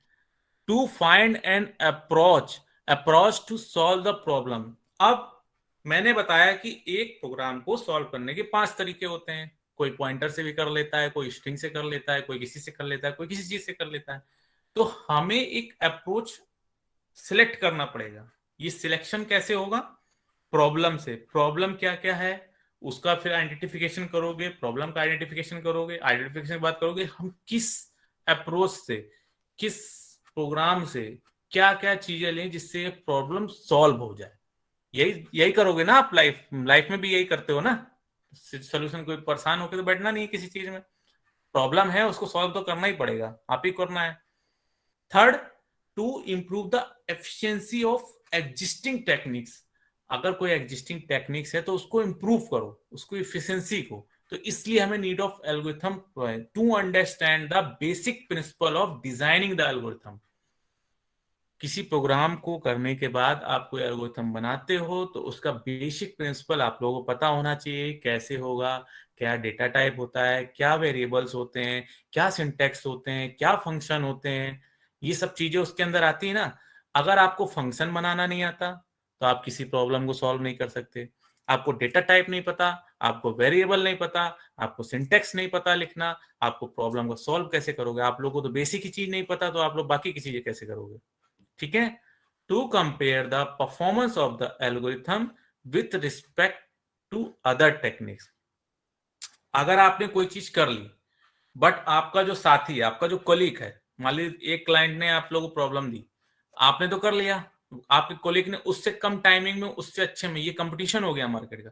तो हमें कंपेयर भी करना है परफॉर्मेंस को किससे? अदर टेक्निक्स से। क्या अदर टेक्निक्स से ज्यादा सॉल्व हो? जैसे पॉइंटर एक ऐसा पॉइंट, जैसे आप एरे में क्या होता है, छोटे मोटे प्रोग्राम होते हैं जो सॉल्व होते हैं उसमें हो जाते हैं। फिर दूसरा होता है लिंक लिस्ट, जिसमें डायनेमिक प्रोग्रामिंग लैंग्वेज, डायनेमिक कोई बड़ा डेटाबेस हो तो उसके लिए कर दें। उसके बाद भी अगर आपको सर्चिंग के लिए अगर चाहिए तो सर्चिंग के लिए सबसे बेस्ट होता है पॉइंटर। तो ये आपके ऊपर है ना कि आप आपकी रिक्वायरमेंट क्या है। अगर आपका रिक्वायरमेंट एरे से कंप्लीट हो जाता है तो आप एरे लगा दो, आपका रिक्वायरमेंट लिंक लिस्ट से कंप्लीट हो तो लिंक लिस्ट लगा दो, आपका अगर रिक्वायरमेंट पॉइंटर एड्रेस से हो रहा है तो उससे करो। तो ये आपके ऊपर है। तो ये सब चीजें डिसाइड कौन करेगा? आपका सेंस ऑफ ह्यूमर, आपकी नॉलेज, आपकी टेक्निक सॉल्विंग प्रॉब्लम, आपका एक्सपीरियंस, ये सब कौन करेगा? आप ही लोग करोगे ना। समझ में आया कुछ? सब लोग सो गए? Yes sir. क्वेश्चन नहीं दे रहा हूँ, आप ही लोग की लाइफ की बात बता दो, सर यहीं पे है ना। तो चलिए अब एल्गोरिथम बताइए किसी को अपनी लैंग्वेज में जिसको समझ में आई हो। एनीवन? अब तो कुछ बता सकते हैं कोई भी लैंग्वेज में, अपनी लैंग्वेज में साधारण, जो भी आप लोगों को समझ में आया हो मेरे बताने को। हेलो,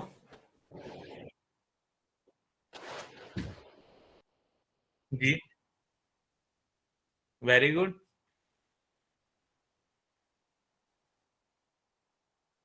यस, वेरी गुड जी, okay, very good very good. और नेक्स्ट, और कोई एक्स्ट्रा कुछ? ताहिर? सर किसी भी प्रॉब्लम को सॉल्व करने के लिए जो स्टेप्स लेते हैं उस बोले स्टेप्स दीजिए, को पंकज एल्गोरिदम बोले कहते दीजिए। हैं। हाँ जी पंकज जी, बोलिए बोलिए। सर किसी भी प्रॉब्लम को सॉल्व करने के लिए जो हम स्टेप्स लेते हैं उन स्टेप्स को एल्गोरिदम कहते हैं। ओके, तो स्टेप्स कैसे, मतलब कैसे आइडेंटिफाई करेंगे, कैसे स्टेप लेने हैं, कैसे नहीं लेने, कैसे करेंगे? किसके बेसिस पे स्टेप्स लिए जाते हैं? प्रॉब्लम के बेसिस पे सर, जैसे कि हमें कुछ क्या फाइंड करना है, जैसे कि मानो कि हमें दो नंबर का सम फाइंड करना है, तो पहले तो हम उसे गेट करेंगे, मतलब यूजर के जरिए। उसके बाद से फिर हम उसको प्रोसेस करेंगे, मतलब कैलकुलेट करेंगे दूसरे स्टेप्स में। तीसरे स्टेप में हम उसका सम जो भी आएगा उसको हम आपको आउटपुट के जरिए दिखाएंगे। तो इस तरह तो से इसमें हमें स्टेप्स क्या होते हैं। क्या देखना पड़ता है, हमें बेसिस क्या होता है हमारा उसका?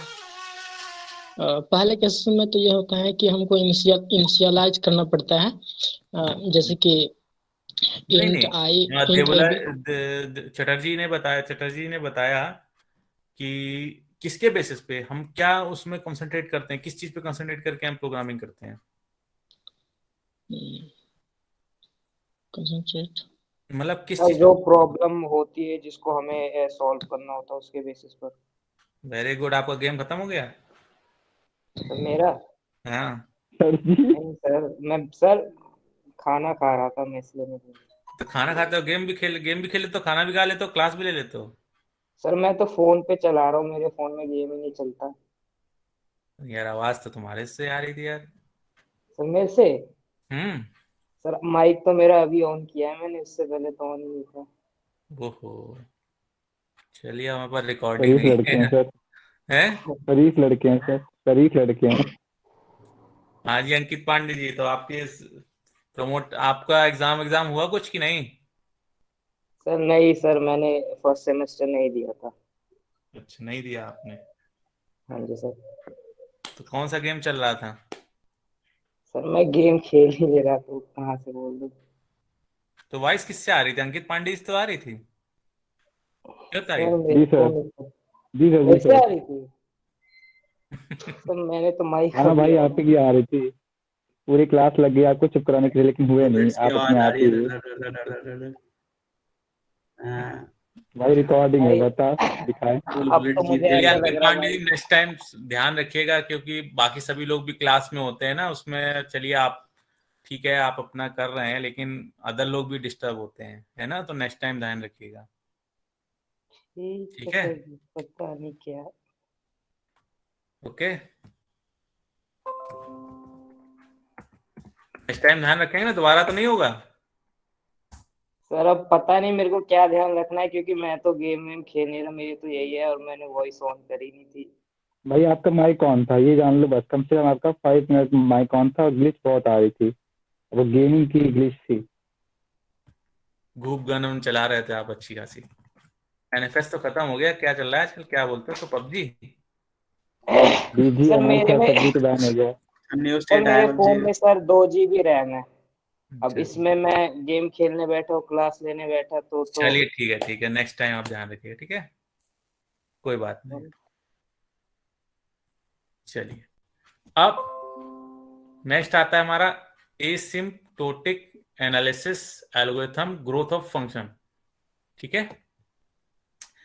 अंकित जी, अंकित, हाँ जी सर। एल्गोरिथम कुछ समझ में आई आपको? हाँ जी सर आई। क्या वो बताइए। सर जैसे एल्गोरिदम हम उसमें क्रिएट करते हैं, जैसे हमारे पास कोई प्रॉब्लम्स होती है तो उनको लॉजिकल रीजन से सॉल्व किया जाता है। कंप्यूटर में क्या प्रॉब्लम आ सकती है, क्या प्रॉब्लम आ सर सकती है? एक प्रॉब्लम का सलूशन बताइए, कोई प्रॉब्लम बताइए। सर जैसे कंप्यूटर में सर क्या प्रॉब्लम, मतलब ऐसे कोई एक्सटर्नल प्रॉब्लम के लिए हम एल्गोरिदम बनाते हैं, एल्गोरिदम्स नहीं, क्रिएट कोई करते भी हैं। एक प्रॉब्लम बताइए कि कोई प्रॉब्लम आ रही है, उसका सलूशन प्रोग्रामिंग के थ्रू कर सकते हैं।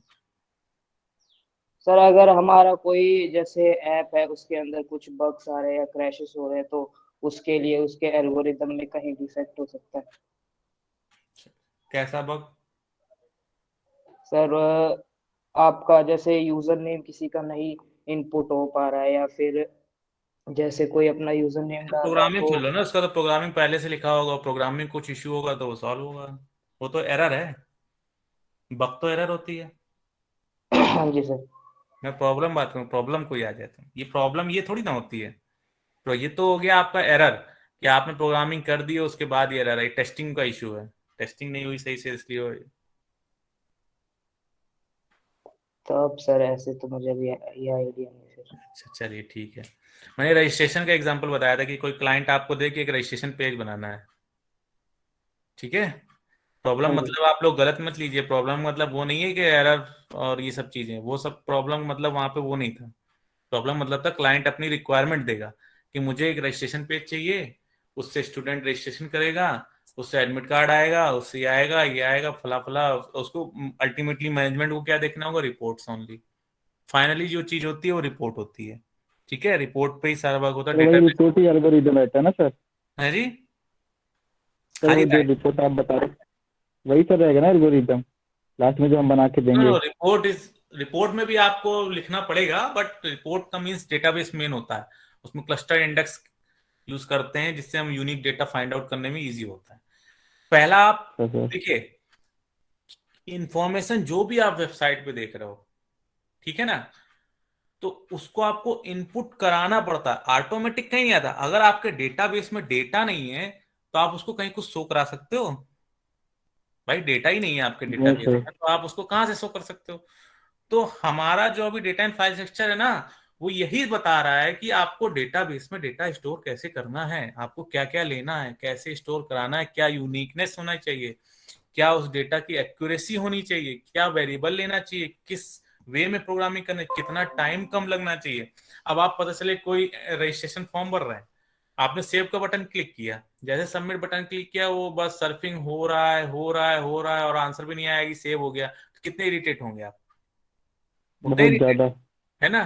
तो अच्छा। अगर कहीं किसी सबमिट बटन दबाया, आपको रजिस्ट्रेशन नंबर तुरंत आ गया, तो आप हैप्पी हो गए, आप खुश हो जाओगे वहां पे कि हाँ चलो हो गया, तुरंत जी काम हो सर। गया। तो ये फॉल्ट किसकी है? आप मैक्सिमम गवर्नमेंट वेबसाइट पे देखेंगे क्या इशू है, बहुत पुराना कंटेंट ले रखा है उन्होंने, बहुत पुरानी लैंग्वेज ले रखी है, बहुत पुराना उनका सॉफ्टवेयर है, तो आप उसमें रजिस्ट्रेशन, कभी आप गवर्नमेंट वेबसाइट में रजिस्ट्रेशन करते होगे तो इशू आता है। आजकल तो चलो रिनोवेट हो रही हैं, रीडेवलप हो रही है, तो काफी कुछ वेबसाइट सही हो गई हैं। तो सर लैंग्वेज से भी इफेक्ट पड़ता है सर? हाँ जी, लैंग्वेज से भी इफेक्ट पड़ता है सर? लैंग्वेज से कभी कोई फर्क नहीं पड़ता, फर्क पड़ता है आपकी लॉजिक से, आपने क्या प्रोग्रामिंग करी है। लैंग्वेज से कोई, चाहे पीएचपी हो चाहे जावा हो, जावा देखो सिक्योर होती है, ठीक है। डॉट नेट और पीएचपी क्या होती है, आपकी सस्ती पड़ती है, कॉस्ट नहीं है उसमें पीएचपी में। अब तो कोर को, विजुअल स्टूडियो कोर को भी उसने ओपन सोर्स कर दिया है, तब तो इसका मार्केट और बनेगा ASP.NET का, क्योंकि कोर को ये ओपन सोर्स ले आया है, ठीक है। अभी आपकी पीएचपी ओपन सोर्स थी, तो मैक्सिमम जो छोटी छोटी कंपनियां होती हैं, जो स्टार्टअप्स होते हैं, वो पीएचपी पे ही प्रोजेक्ट बनवा लेते हैं। तो ऐसा कोई लैंग्वेज से कोई फर्क नहीं पड़ता, हर जगह लॉजिक और प्रोग्रामिंग से ही फर्क पड़ता है। ठीक है, बस ये है कि जावा को आपको परचेज करना पड़ेगा, जावा का आपको इंस्टॉलमेंट करना पड़ेगा, जावा को आपको नॉलेज लेना पड़ेगा, तो हायर कंफ्यूजन, उसमें सिक्योरिटी अच्छी है जावा में, एसएप में। अगर आपको कोई ईआरपी का प्रोजेक्ट बनाना हो तो आप हर जगह देखोगे एसएप में बनाओ, एक स्टैंडर्ड है वो। देखें आपने कभी ईआरपी के प्रोजेक्ट? No sir. किसी ने No, ईआरपी sir. नहीं देखा आज तक? क्या होता है सर? सर ईआरपी नहीं पता क्या होता है। Sir ERP tally. ईआरपी मतलब जो होता है, जैसे कोई ऑर्गेनाइजेशन में राइट्स लिमिटेड में जॉब करता हूँ, तो राइट्स में ईआरपी पोर्टल, इसमें इस एम्प्लॉयज का पूरा डेटा, सैलरी और पूरा उसमें डेटा सब कैसे फीड होता है, वो बहुत हाई सिक्योर होता है। ठीक है, एसएप बोलते हैं उसको, सैप प्रोग्रामिंग। ठीक है, आप लोग कभी ERP SAP programming ASP programming नहीं सर? हाँ, एसएप, एसएप सुना है? ASAP, yes sir. SAP developer, सुना है सर, कहीं ना कहीं सुना है जरूर ये वर्ड। तो उनके लिए होता है। ठीक है, चलिए मैं बहुत स्लो ऐसे आप लोग इसे बताता हूँ कि मेरे पास मतलब टाइम है काफी, 30 आवर्स वहां मिलेंगे मुझे, तो मैं आप लोग एक एक स्लो बता रहा हूँ चीजें, बिल्कुल टाइम लेगा। कोई नहीं सर, सर समझा सर, आप बहुत अच्छे से रहे हैं। इंट्रोडक्शन भी दे रहा हूँ मैं पूरा आपको, पूरा कैसे क्या चीजें हैं देखिए। और फर्स्ट ऑफ ऑल, आपकी बुक में जितना लिखा है, जितना आपका सिलेबस है ना, आप लोग जितना हम पढ़ा रहे हैं, समझा, हम चीजों को बेसिक कॉन्सेप्ट बता देंगे, कैसे क्या होता है आपका बाइनरी, आपका ट्री, आपका एरे, आपका लिंक लिस्ट, जो भी चीजें हम बेसिक कॉन्सेप्ट बता देंगे। लेकिन आप लोगों को सेल्फ प्रैक्टिस करनी पड़ेगी, तभी आएगा। ठीक है, कॉन्सेप्ट हम बता देंगे कि लिफो पीपो क्या होता है, स्टैक क्यू क्या होता है, ग्राफ क्या होता है, सर्चिंग क्या होती है, सॉर्टिंग कैसे करी जाती है, सब प्रोग्रामिंग भी बता दूंगा, सब कुछ कर दूंगा। लेकिन आप लोग सिर्फ सुनोगे और करोगे नहीं खुद से, तो बहुत मुश्किल हो जाएगा पेपर नहीं। ठीक है, तो आप लोग प्रैक्टिस करिए, मैं ज्यादा नहीं, आप लोग 5 डेज हैं, तो आप लोग आधा पौन घंटे, 1 घंटे मैक्सिमम, बस 1 घंटे दे दो इस डेटा स्ट्रक्चर को। कुछ नहीं, उठा के बैठ जाओ, मन नहीं लगता, मुझे पता है कि हमने भी पढ़ाई करी है। जब आपकी एज में होते हैं तो उस एज में आजकल तो बहुत सारी चीजें हो गई हैं, गेम आ गया है, बहुत सारे एक्सटेंडेड बाहर भी है, सब कुछ मॉल है, सारी चीजें घूमने घामने के लिए। हमारे टाइम में नहीं होता था, फिर भी हम नहीं पढ़ते थे ना, वो तो सबका एज गैप होता है। तुम्हारा आपकी एज में कुछ ज्यादा चीजें हैं, तो आप लोग के पास इधर उधर चीजें बहुत हैं, लेकिन हमारे समय में नहीं थी, फिर भी हम नहीं पढ़ते थे, है ना। तो वो तो एक अलग चीज है, लेकिन फिर भी हम रिक्वेस्ट करेंगे आप सभी से, अगर आप लोगों को बीसीए अच्छे से निकालना है, बीसीए अगर आप लोग सिंसियर होकर निकालना चाहते हैं, तो डेली 1 घंटे सी की प्रोग्रामिंग लैंग्वेज और डेटा एंड फाइल स्ट्रक्चर का, तो बस सी की प्रोग्रामिंग लैंग्वेज पढ़िए 5 दिन। ठीक है, 1 घंटे दे दीजिए उसमें। डीबीएमएस को आधा पौन घंटा, आधा घंटा दे दीजिए। आप 24 घंटे में 2 घंटे अपनी पढ़ाई को दे देंगे, तो आप लोगों को बहुत अच्छे से नॉलेज हो जाएगी। शुरुआत में मन सर नहीं सी लगेगा। प्लस प्लस भी तो पढ़ना है ना? हाँ जी, वो आपके सब्जेक्ट में होगा, लेकिन आप लोगों को सी आ जाएगी तो सी प्लस प्लस भी आ जाएगी, वो तो ऑब्जेक्ट ओरिएंटेड लैंग्वेज है, उसमें कोई वो खास नहीं, बस उसके सी इन, सी आउट फंक्शन, थोड़े से सिंटेक्स चेंज होते हैं। सी प्लस प्लस भी वैसे चलती है सी के बेस पे, उसमें कोई डिफरेंस नहीं। जिसको सी आती होगी उसको सी प्लस प्लस आ जाएगी, जिसको सी आती होगी। आपको अगर सी आ गई अच्छे से, तो मेरी गारंटी है कि 1 महीने के अंदर अंदर आप किसी भी लैंग्वेज को सीख जाओगे, चाहे पीएचपी हो, चाहे .NET हो, चाहे जावा हो, कोई भी लैंग्वेज सीखने में बहुत इजी पड़ता है। देखिए, कोड क्या चीज है, गूगल में सब अवेलेबल है, किसी भी टाइप का कोड चाहिए, कुछ भी चाहिए, यूट्यूब में मिल जाएगा, गूगल में मिल जाएगा, लेकिन उसको लगाने का लॉजिक तो आपको पता होना चाहिए ना। अब पता चले गूगल में आपने सर्च किया, आपको कोड तो मिल गया, लेकिन आपको कोड इंप्लीमेंट करना नहीं आता अपने प्रोजेक्ट में। तो कोड एक कोई बड़ी टफ चीज नहीं रह गई आज के टाइम पे, कोड तो पूरा मिल जाता है। बात ये आपका कितना सेंस है, आपका कितना लॉजिक क्लियर है, आपको कितनी सी का बेसिक कितना पता है आपको। आप उस कोड को उठा के अपने प्रोजेक्ट में इंप्लीमेंट करना चाहते हो, तो आपको पता तो होना चाहिए कहाँ क्या चेंज करना है। कोड तो सब मिल जाता है, आप गूगल सर्च मारो, हर चीज का कोड मिलेगा, चाहे जावा हो, चाहे .NET हो, चाहे PHP हो, चाहे पाइथन हो, कोड तो अवेलेबल है। अवेलेबल नहीं है क्या, वो है डेटाबेस। डेटाबेस को कैसे बनाना है ये सब बता देंगे, लेकिन कैसे मैनेज करना है आप, वो डेटाबेस एक ऐसी चीज है जो आपको प्रैक्टिस से ही आएगी। ठीक है, कोड क्या है आपका बेसिक क्लियर हो गया एक बार, आपका डेटाबेस, डेटा टाइप लेना, वेरिएबल लेना, ये सब चीजें आपकी क्लियर हो गई, तो उसके बाद आपको किसी भी लैंग्वेज में बैठा दिया जाए, तो आप लोग 1 महीना 1.5 महीना लगेगा, आप लोग सारे सिंटेक्स आ जाएंगे, आप लोगों को सिंटेक्स लिखना आता होगा, लॉजिक और सब क्लियर होगा आपको, ऑटोमेटिक आपको सब करने लगोगे। ठीक है, तो वो कोड आजकल के टाइम पे कोई बड़ी बात नहीं है, बड़ी बात है डेटाबेस, डेटाबेस को मैनेज करना, डेटाबेस का स्ट्रक्चर बनाना। डेटाबेस का स्ट्रक्चर बनाना इतना इजी नहीं है, कहीं आपको नहीं मिलेगा, सर्च करते रह जाओगे, वो आपकी नॉलेज के, इसलिए आप लोग डीबीएमएस पे भी विशेष ध्यान दीजिएगा। डीबीएमएस आपका बेस होगा वहां पे डेटाबेस के लिए। ठीक है एवरीवन, मैं इसलिए बता रहा हूँ क्योंकि मैं भी .NET पे काम कर रहा हूँ, मेरा यही प्रोफाइल है वर्किंग राइट्स लिमिटेड में। तो मैंने भी एंटिटी फ्रेमवर्क आ गया, कभी .NET 2008 आ गया, कभी BB शार्प आ गया, कभी C शार्प आ गया।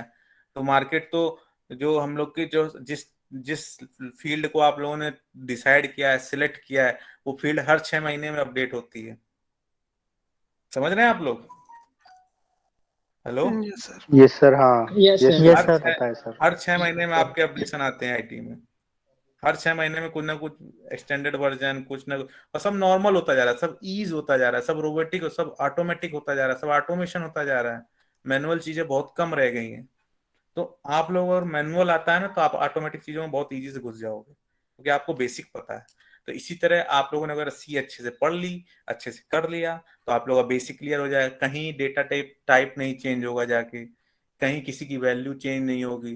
फंक्शन बनाने के तरीके, सिंटेक्स चेंज हो सकते हैं, लेकिन फंक्शन कैसे बनता है, कैसे आउटपुट आता है, कैसे इनपुट लिया जाता है, कैसे फंक्शन को रिट्राइव किया जाता है, कैसे शो किया जाता है, वो सब सेम है। कहाँ चेंज होगा बताओ? किसी लैंग्वेज में फंक्शन चेंज हो जाएगा क्या? सिंटेक्स चेंज हो जाएगा कि भाई वो उसमें फंक्शन आप इसमें लिखते हो इंट ऐड, और वहां पे भी फंक्शन बनाना चाहो सी शार्प में तो आप बना सकते हो, ऐड नाम का फंक्शन बना के क्लास बना लो वहां पे। सी शार्प में क्या होता है, आप भाई सी में लिख रहे हो तो इंट ऐड करके एक इंटीजर ए बी लेके सी में आउटपुट करके वहीं पे बनाते हो।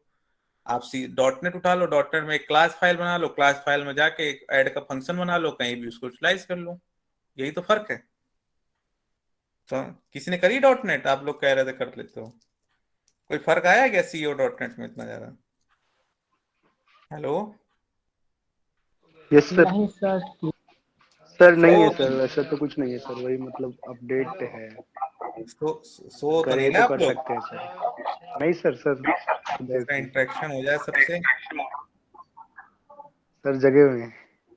जगे हुए हैं? यस सर, जगे हुए हैं सर। सर जगे हैं, वेरी गुड। चलिए, मैं कुछ क्वेश्चन पूछना चाहूंगा।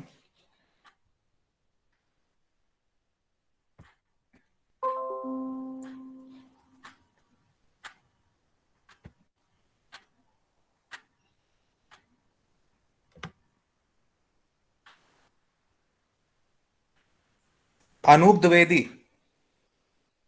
अनूप द्विवेदी, अनूप, अविनाश द जीनियस, अविनाश,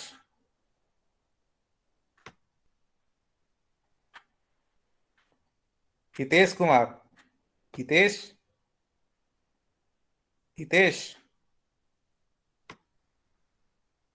क्षमा सिंह, क्षमा,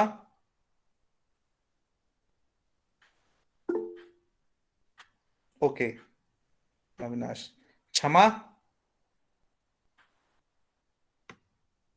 यस सर। हेलो। प्रेजेंट हैं आप? Yes sir, present. अच्छा, क्या टॉपिक चल रहा है? बेसिकली सर आप एल्गोरिदम के बारे में बता रहे थे, क्या उसके समझ बाद में आया? आपने क्या समझ जी में आया? एल्गोरिथम, एल्गोरिथम क्या समझ में आया? बेसिकली सर एल्गोरिदम जो होता है वो जैसे हम कोई भी चीज़ अगर हमें परफॉर्म करना है तो उसका एक स्टेप वाइज जो मतलब हम प्रेजेंटेशन होते हैं, जैसे कोई प्रोग्राम ही लिख रहे हैं हम, तो उसका एल्गोरिदम एक स्टेप वाइज चलता आता है, तो उसी को बोलते हैं एल्गोरिदम। चलिए, good good. Okay, mike off कर लीजिए। जी, thank you sir.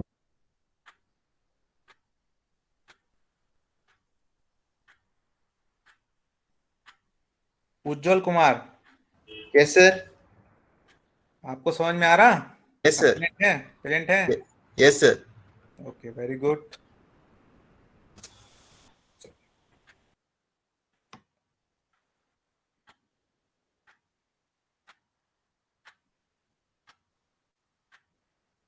अनश Ayub,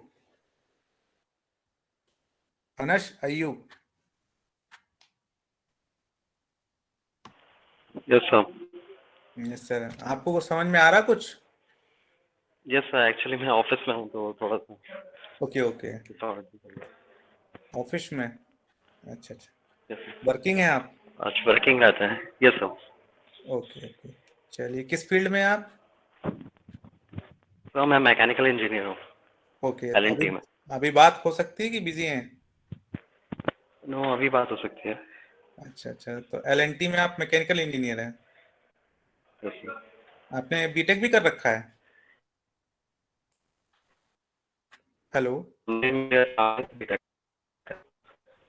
okay, तो आपने BCA क्यों डिसाइड किया? आप मैकेनिकल, हेलो, आपने BCA सिलेक्ट किया ना, BCA का यस कोर्स, हेलो। तो आप तो मैकेनिकल में है, BCA क्यों?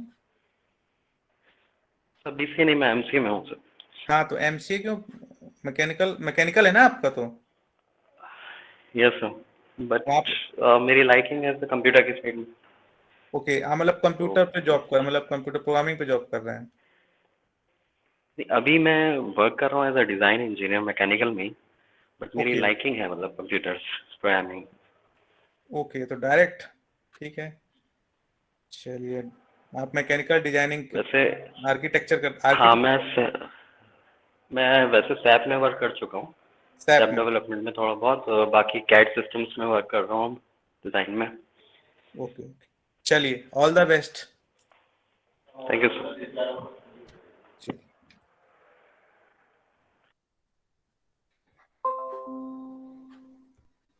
चलिए, ऐशो, अब resources for an algorithm are usually expressed as a function regarding input. Often this function is messy and complicated to work. To study function growth efficiency, we reduce the function down to the important part. Let fn एक function है, किस चीज का? an square plus bn plus c. In this function, the n square terms dominate the function. That is when n gets sufficiently large.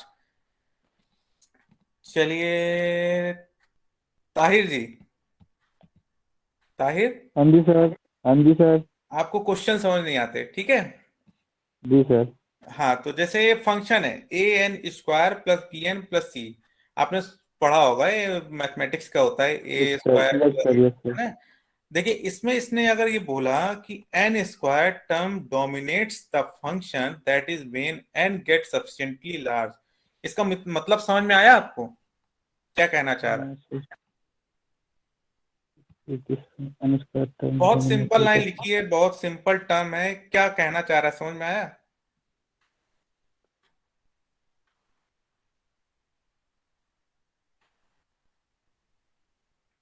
Hello Tahir, हाँ जी sir. हाँ जी sir. हाँ जी sir. Line पढ़िए आप पूरी पहले, इन दिस फंक्शन से। In this function, the n square terms dominated the function that is given n gets sufficiently large. ठीक है, तो सर n square dominate कर रहा है। सबसे पहले बताइए, ना समझा। डोमिनेट का मतलब आप क्या समझते हैं? नहीं समझा सर, इसीलिए तो मैं सर नहीं बोला। ओके, तो फिर तो ये तो बहुत बड़ी प्रॉब्लम है, क्योंकि फिर प्रॉब्लम ही प्रॉब्लम है इस चीज को। अगर आप इन सब चीजों को आइडेंटिफाई, आपको तो फिर क्वेश्चन कभी नहीं समझ में आएगा ऐसे। आपको थोड़ा सा इस पे इम्प्रूव करिए, है ना? Okay sir. चलिए, कोई है जो मुझे समझा सकता है इस एक लाइन का मतलब? Anyone?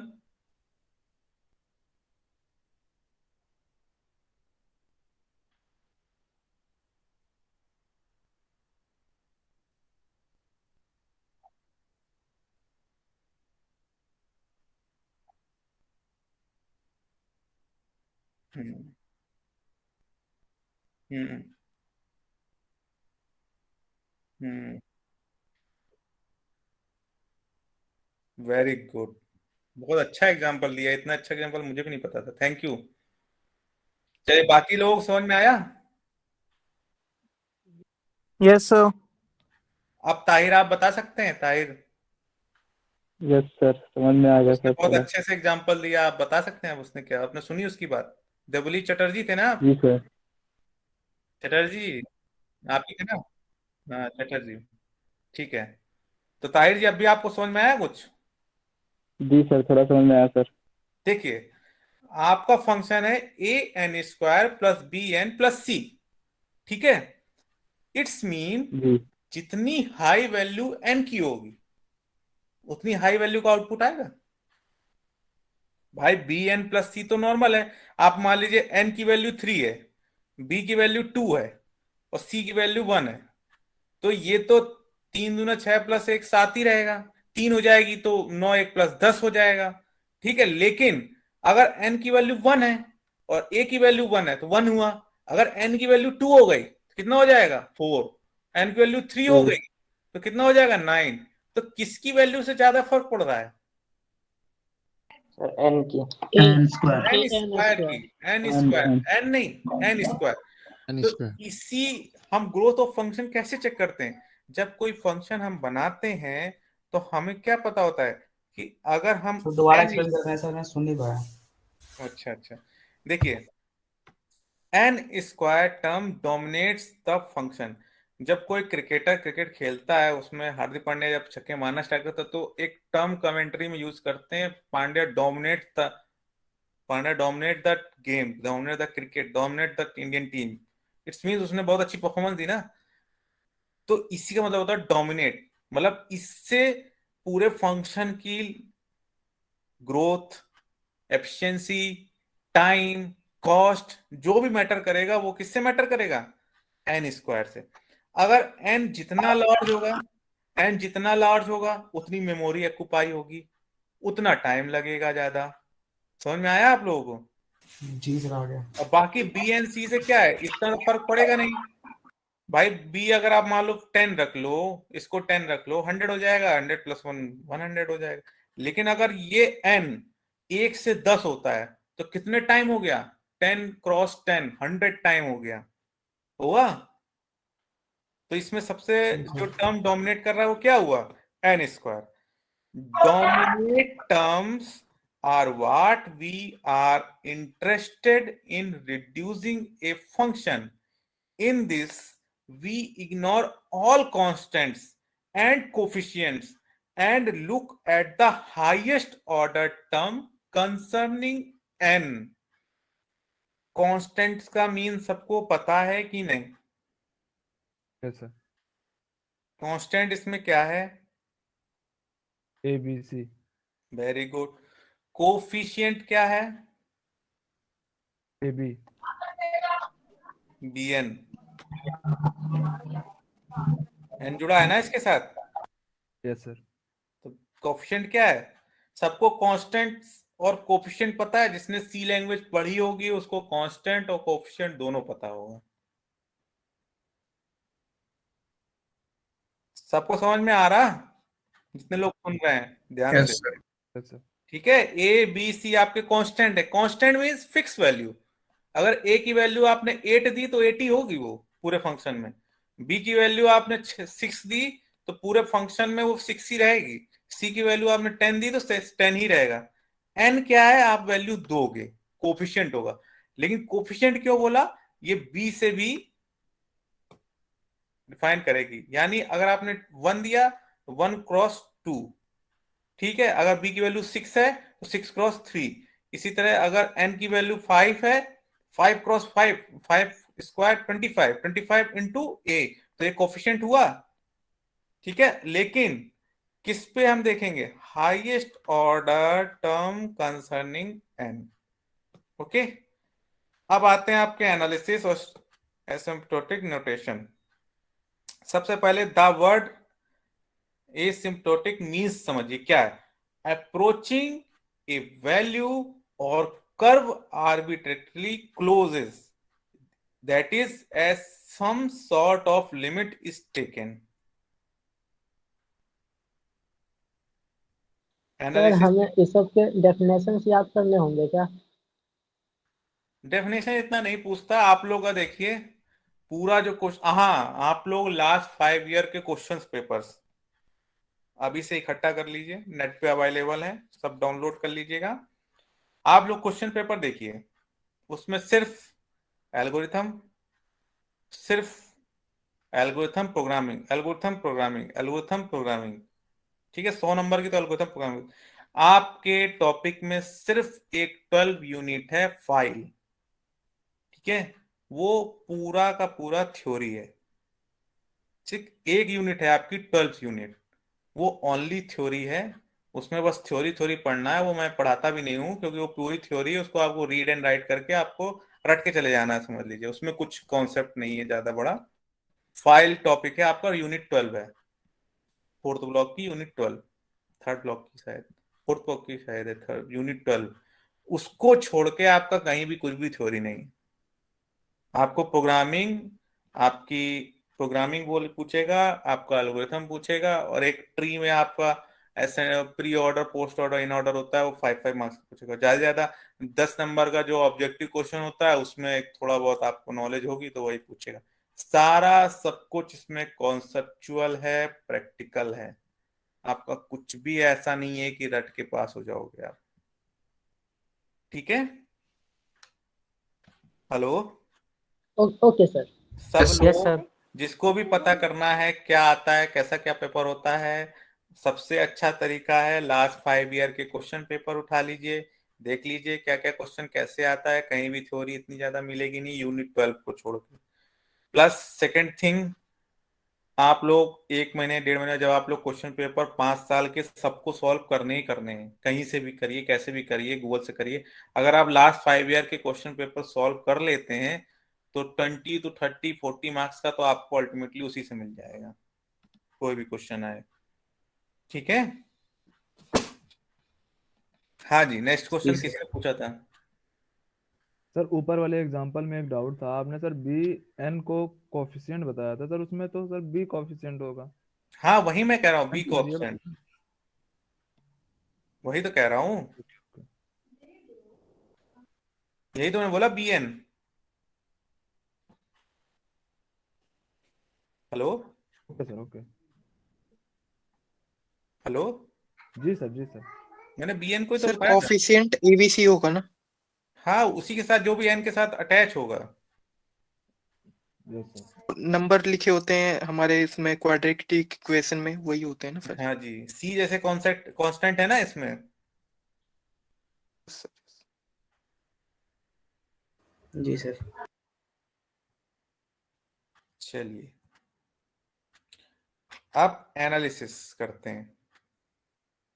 It is a technique of representing limited behavior. The methodology has the applications across science. It can be used to analyze the performance of an algorithm for some large data set. In computer science, in the analysis of algorithm, considering the performance of algorithms when applied to very large input data set.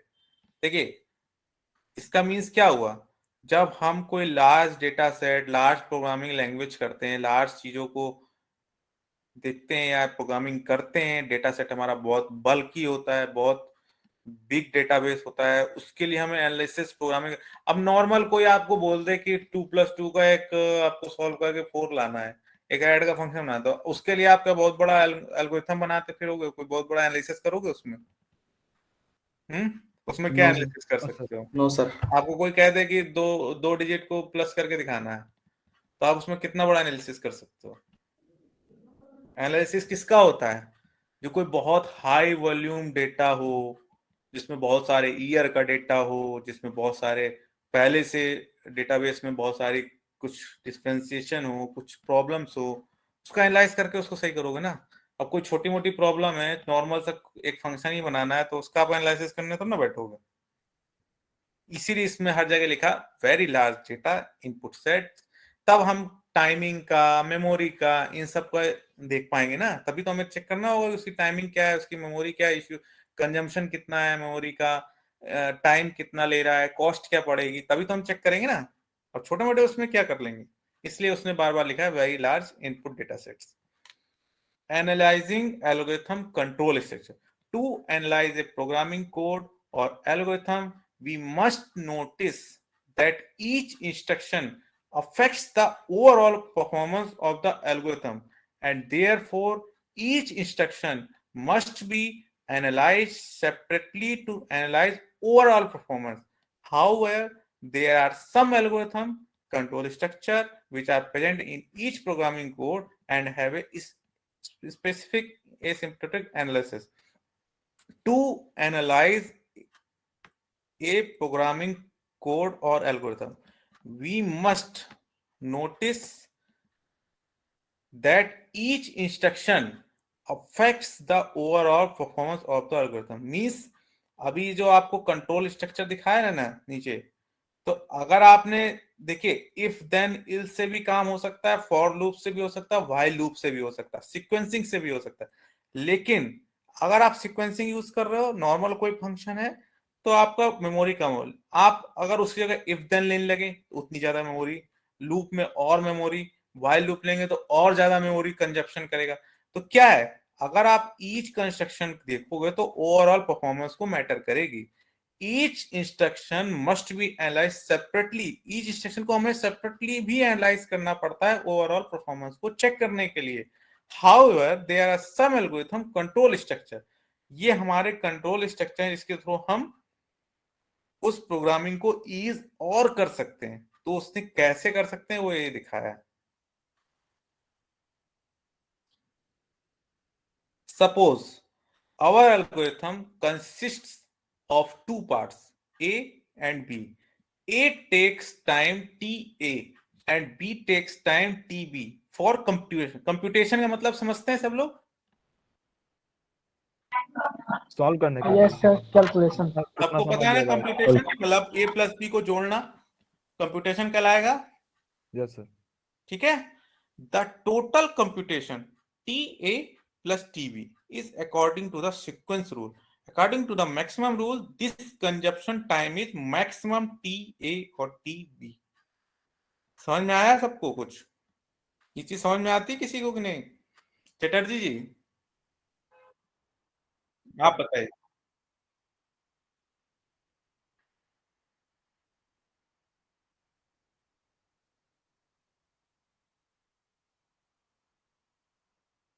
जैसे max TA भी लिखा है, उसका मतलब सबको समझाइए कि max में अगर टीबी बड़ा होगा तो टीबी का टाइम होगा, टीए होगा तो टी का टाइम होगा. यही होगा ना मैक्स टीए भी टीबी का मतलब.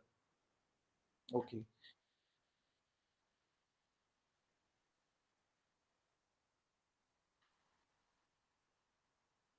Very good. आपको सी की अच्छी नॉलेज है. चलिए, आपने बाहर से ही सी पढ़ी, खुद से पढ़ी, सेल्फ स्टडी आपकी? ओके. चलिए, बहुत बढ़िया. आप अच्छी सी आती है.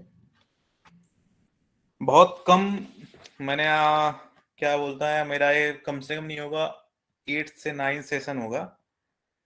तो बहुत ही कम स्टूडेंट हैं जिनको सी अच्छे से आती है.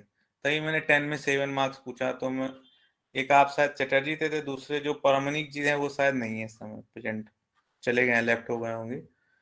नहीं सर, प्रेजेंट है. तो आप कुछ बोल नहीं रहे सर? वो बैकग्राउंड में आज काफी नॉइज है, कुछ फंक्शन चल रहा है. अच्छा. तो अलग से भी कुछ कर रहे हैं? चटर्जी आप जॉब करते हैं? नहीं सर, अलग से कुछ नहीं रखा. चलिए. तो आप रेगुलर पढ़ाई क्यों नहीं किए? आप डिस्टेंस से क्यों कर रहे हैं इग्नू से?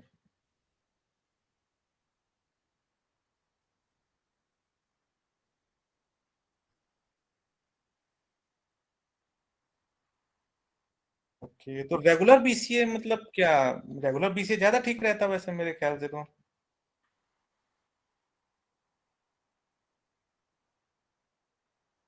वही मैं पूछ रहा हूँ, आप कुछ एक्स्ट्रा भी करते हैं? वही मैं कहने मतलब है, जो कुछ एक्स्ट्रा कर रहा है वो बीसीए में आता है, या जिसकी कोई फाइनेंशियल इशू होते हैं वो आते हैं? ठीक है ना, मतलब कुछ एक्स्ट्रा वर्क कर रहे हैं ना.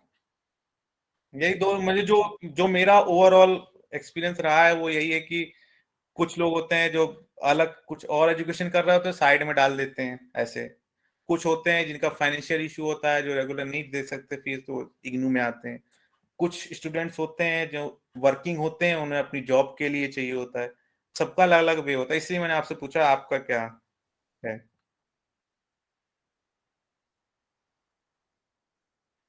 अच्छा अच्छा, चलिए all the best for your future. But मैं आपको सजेस्ट करूंगा कि आप एक रेगुलर डिग्री जरूर लीजिएगा लाइफ में। हाँ रेगुलर होइएगा, ठीक है, रेगुलर करिएगा। चलिए।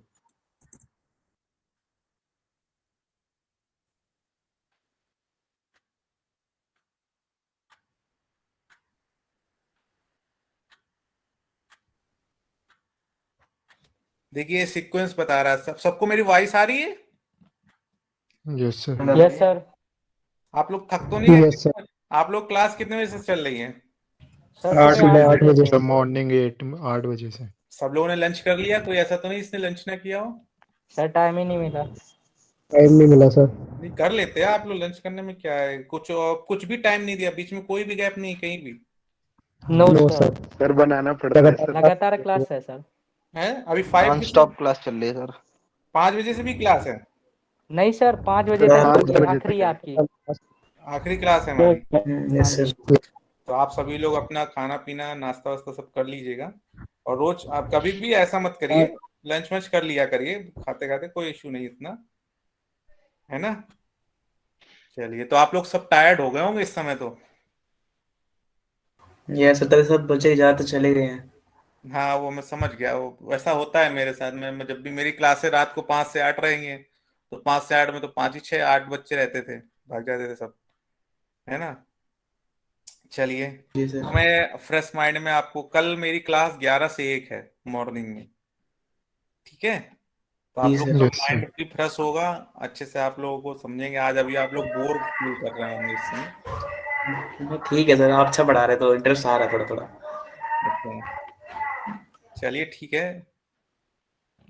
सर आपकी पहली क्लास है जिसमें नींद की झपकी नहीं आई। सच में? ये सच सर, में yes sir. Sir, yes sir, yes sir. Sir आप इससे भी पहले आए क्लास तो में सर खुद ही सही सो गया था। इससे पहले चलिए क्लास में बीच खुद में सो आपने गया था, बहुत पता जगह नहीं है क्यों। ना सर, इसलिए। मैं कोशिश करूंगा कि हर क्लास में भी आप लोगों को नींद की झपकी ना आए। सर आप शायद क्वेश्चन पूछ रहे थे इसलिए नींद नहीं आ रही थी। सर मैं आप आपको ब्रीफ में भी समझा रहे हो तो सही लग रहा सर था। आपने क्वेश्चन पूछा सर, इससे बच्चों को पढ़ने का थोड़ा मन भी करेगा, नहीं कुछ वर्ड सोचते ही है जैसे मैं। डर का माहौल है। अभी तक सर किस जितने चीज का डर का माहौल है, कैसा डर? सारे लोगों को देखा है जो बीटेक किए हुए हैं सर, वो ज्यादातर फ्रेंडली उन होते बच्चों को डर है कि यहाँ पे एकदम से उनसे क्वेश्चन ना पूछ ले, इसलिए सब ज्यादा अच्छे से सुन रहे हैं। नहीं, मेरा कभी क्वेश्चन में ऐसा कुछ कहता नहीं हूँ। मेरा जो मेन फोकस पता है क्या है, जो मैंने एक्सपीरियंस लिया है लाइफ में, वो आपको दे रहा हूँ। आप लोगों को सबसे ज्यादा अगर किसी चीज से सीख सकते हैं तो आप लोग खुद से ही सीख सकते हैं। आप लोग कोई भी प्रॉब्लम एरर लेके बैठ जाइए, उसको सॉल्व करिए खुद से। किसी भी चीज को पूछने का तरीका, हम जब भी सेशंस लेता हूँ मेरे लास्ट ईयर के, अगर आपके स्टूडेंट्स को जानते हो, आप लोग की प्रॉब्लम ये कि आप लोग अपने सीनियर्स को, आप लोग अपने जो जूनियर होते हैं उनसे आप लोगों का बात नहीं होता, कुछ नहीं होता, आप लोग बिल्कुल सेपरेट होता है हर बैच। किसी को पता ही नहीं होता सीनियर कौन है, कौन जूनियर है, कौन क्या पढ़ने लगा। आप लोगों के पास कोई भी ऐसा कुछ भी कन्वे नहीं होता मैसेज का, कुछ भी इजी वे में नहीं आता आप लोगों के पास। आप सब लोगों को सेपरेट सेपरेट बैच चलता है, एक बैच आया बस वो चल रहा है, एक बैच आया वो चल रहा है, आगे पीछे का कोई जो नॉलेज देने वाला होता है वो होता नहीं। तो एज ए सीनियर मैं आप लोगों को चीज बता रहा हूँ कि आप लोगों को कैसे करना है। देखिए स्टडी क्या है, मुझे नहीं पता चल रहा ऑनलाइन में कि आप लोग कैसे बैठे हैं, क्या कर रहे हैं, कोई सुन रहा है कि नहीं सुन रहा है, कोई क्या कर रहा है कि नहीं। मैक्सिमम से अगर 80 भी स्टूडेंट को, मैक्सिमम से 10 स्टूडेंट होते हैं पर क्लास में जो एक्चुअल में सुन रहे होते हैं, जो एक्चुअल में कर रहे होते हैं, बाकी कोई नहीं कर रहा था। ये मैंने भी किया है, मैंने भी अपने इंजीनियरिंग कॉलेज में, मैं भी जो टीचर को नहीं समझ में आता था मैं बैठा रहता था। बैठने में क्या जाता है ना। क्लास में अगर हम वहाँ फिजिकल प्रेजेंट होते तो मैं सबको देख रहा था। मेरा एक आदत है कि मैं सबको नाम याद रखता हूँ, सबको पहचानता हूँ, सबकी आवाज भी पहचान लेता हूँ।